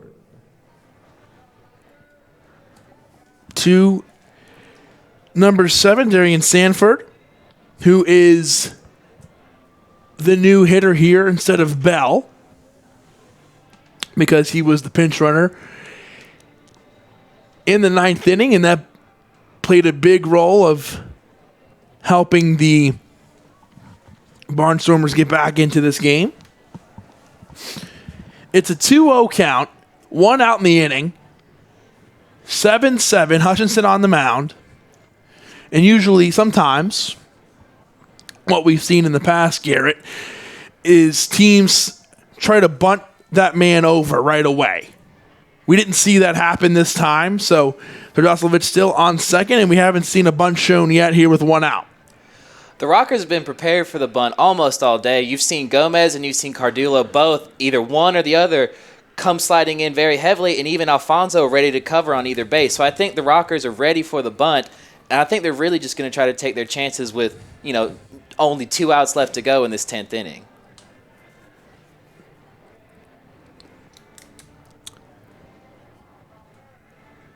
The 2-1. And that one misses. It's a 3-1 count here for Darian Sanford. Chase Hutchinson still on the mound here for the Rockers. 1 out in the inning. 1 runner on second in Trdoslavich. That is how the inning started due to the 10th inning rule. And that one missing. That'll walk Sanford.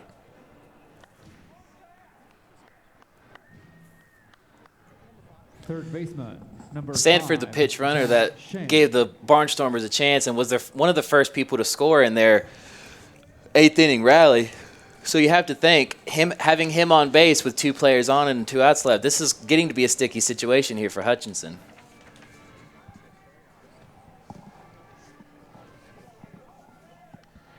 So runner on first and second, 1 out, as Garrett just let you know. Shank coming up now, Zach Shank. He was one of the pinch runners, as another pinch runner who came in. A lot of substitutions being made here late in this game. An 0-1 count, 1 out.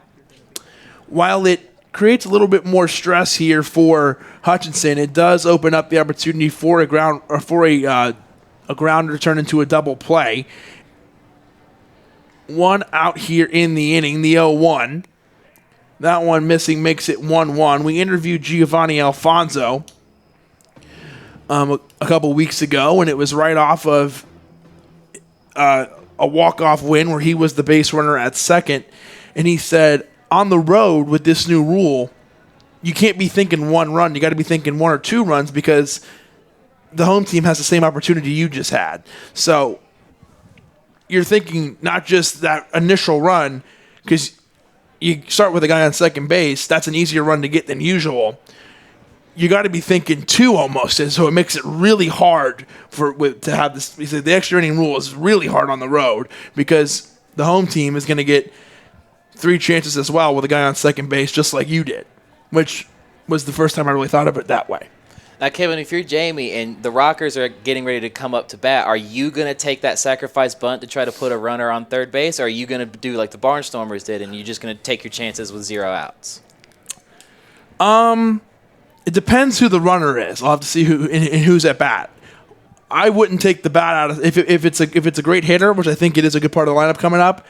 I wouldn't necessarily take the bat out of the hands of some of my premier hitters.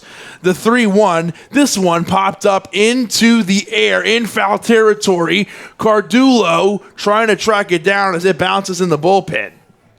If I'm not mistaken, Cardillo will be the runner and Kalian Sams will be the hitter. It'll be Sams, Marinkov, and Rosa. It's a tough call. You know what? Previously, if I'm going against the Long Island Ducks, he did not go for the bunt. Because what you would hate to do is show bunt and miss it. Right. Then you have an out, So maybe you might be better off going, maybe we just swing free and see what happens. It's still very early, so there's not enough numbers and enough history of knowing what can happen. Here's the 3-2 to Schenk, a full count, the payoff pitch.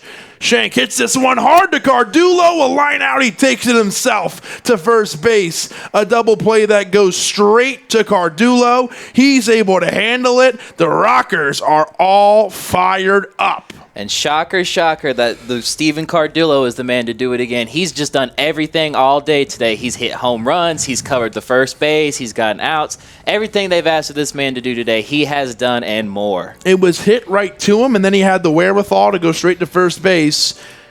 High IQ. Takes it right to first base, the double play. 7-7. We are all tied up. Coming back out to pitch here for the Barnstormers, it is Cody Epley, who had 2 outs, 2 strikes, and then had a 3-run home run hit by Frank Nigro, the young man, to make it 7-7. Big credit to the catcher. Let's see what the Rockers can do here. It is going to be Cardillo as the runner since he was the last out. I find it hard to believe now that it's coincidence. That is the rule. Cardillo was the last out. He is an extremely speedy man. We spoke about that earlier. Cardillo has the speed to steal third if he can find the right situation. So the Barnstormers in a really tight spot off the get-go. 7-7. We'll stay right here as we get you ready for the 9th inning. We won't go, or for the bottom of the 10th. We won't go anywhere.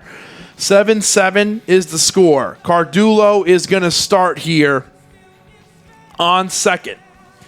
And now as the hometown team, the home team here is the Rockers, all they have to do is score 1 run, and they win this ball game. Game over, and you win the series. Don't let that fool you. This is a Barnstormer team don't let you forget that. Not fool you. Don't forget it. You can't fool me, Kevin. Yeah, I'm trying. This Barnstormer team, you got to tip your hat to them. How great have they been all day? There's been times where they could have, after that big 7th inning, you could have said, you know what, not our day. And they kept going. They are on a 5-game losing streak, and they are trying to snap this streak, so huge credit to them. Same can be said for this Rockers team. They are down, and they come through with a Nigro home run in the 9th inning. They make up 3 runs and stay in it. Here is Kalian Sams for the High Point Rockers with a man on second in Cardillo. The first pitch to Sams, a big swing, makes it 0-1. No outs in the inning. He is the first batter. That new Atlantic League rule in extra innings put Cardillo out there on second base. I agree with what you said, and you're absolutely right. Credit to the Barnstormers for refusing to roll over and just take it after a loss last night. But you can say the exact same about the Rockers. Players on both teams have decided to take the game into their own hands. And that one thrown over the head of Sams, and Cardillo will move over to third, and this changes the at-bat in a huge way, because now all Sams has to do is put this thing into play, and if it's even remotely deep, Cardillo can be speedy enough to make it home. So this is a huge change here as that ball got past Morin.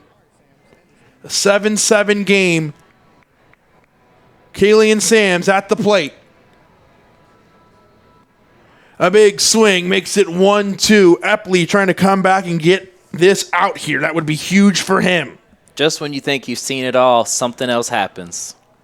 Truly an exciting game out here today. Kaylee Sams at the plate here for this Rockers team.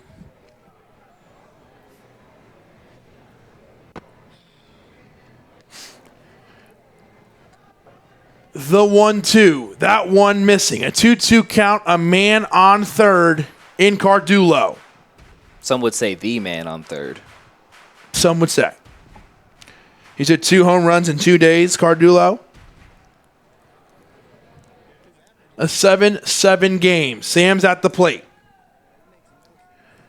Runner on third, no outs, 2-2 count. The 2-2 from Epley. A big swing, and Epley gets out number 1 here. He needed that one. Right fielder, number 23. So that is a big strikeout there for the Barnstormers. Tyler Marincove steps up here.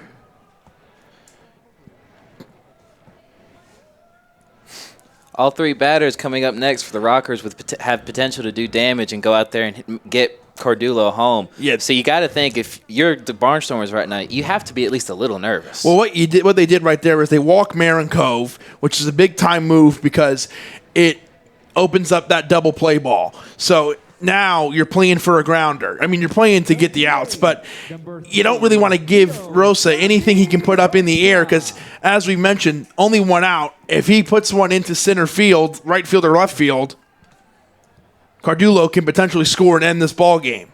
And right behind Rosa is Gomez, who's also had a good day offensively. And they're going to walk Vio Sergi Rosa to put up Hector Gomez. They want to force at every base. And this brings up Hector Gomez. And it was a little bit of, third baseman, number both guys are hitting great. So it's a tough choice. Which one would you rather face? I don't know. Gomez has been red hot. He's coming off 2 hits in a row in this game. He had 2 hits last night. It's an interesting move by Peoples for sure. It loads the bases. I understand the baseball move, but like you were just about to say, I cut you off there. It's just puts him a good hitter. It's an interesting move. I'm guessing he feels more comfortable going against Gomez than he did Rosa, which makes sense. Rosa has had a home run. Gomez has had 2 hits. But it loads the bases, and even the most short-term of baseball fans will know loading the bases is never a good thing, Kevin. It's a good point. And it's 7-7-0-1 here for Hector Gomez, who all he has to do here, and easier said than done. Epley's a great pitcher, but Hector can just put one up in play, up into the air, and Cardillo will probably be able to score. He is speedy, but now with 1 out as opposed to no outs, you're a little bit more careful on what you go on. No outs, you might get a little crazy and go on something that's a little close. The Barnstormers have really pushed all their chips into the middle of the table now. Hector Gomez hits this one into left field. A single for Gomez, and the Rockers win a walk-off win. Hector Gomez, the hero. And his teammates meet him out there on the first base side, and they bounce around a little bit. And here comes the cooler, Frank Nigro and Chase Hutchison, bringing it. 2 guys who played a big role in that win. And Hector Gomez as wet as could be. Gets hit with the cooler, and it is a 8-7 win, courtesy of a Hector Gomez single with the bases loaded that brought in Cardillo. And Gomez, a big smile on his face. I mean, how could you not be happy right now? The Rockers, what a comeback. A 3-run home run in the 9th inning by Frank Nigro. A single by Hector Gomez. All these people here today definitely pay for an entire seat and only use the edge, that's for sure.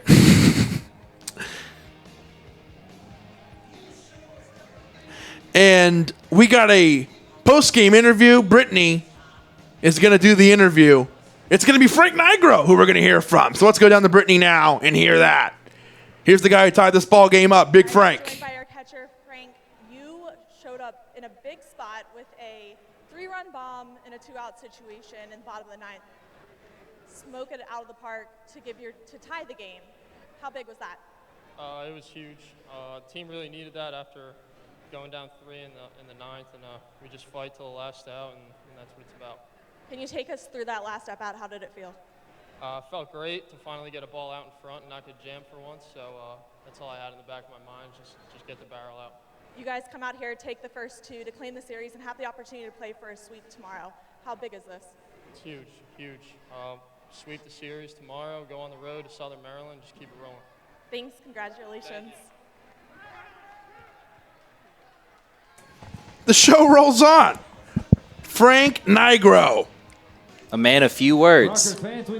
But you know what? He gave a great interview, and I enjoyed that one when we enjoyed having him on a couple weeks ago when we got to have him.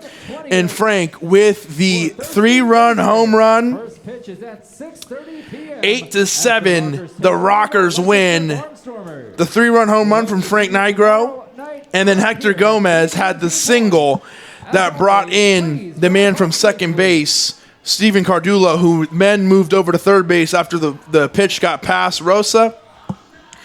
It got past, it was thrown over the head of Psalms, and it got past Morin. He would move over to third. Hector Gomez hits the single to score. Rockers win 8-7. They have won 4 in a row. Lancaster drops to 6 in a row now. They've lost 6 in a row. A tough stretch here for the Barnstormers. They will look to fix that tomorrow in the rubber match. And or not a rubber match, in the third game of the series, last game of the homestand. We'll give you a quick recap. A lot of runs were scored. It was Cardillo who would hit a solo home run to be the first offense for the Rockers. It would be a 3-1 game at that point after the Barnstormers got off to a great start early, scoring 3 runs. And then in the 7th inning, after it was 3-1,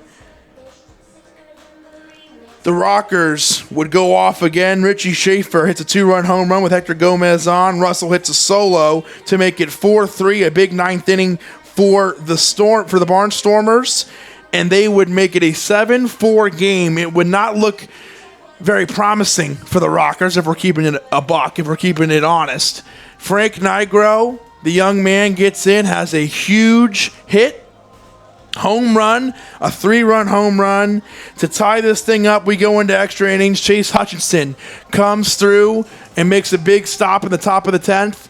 And then it is Hector Gomez hitting in the single for the walk-off win for the Rockers as Cardillo would score from third.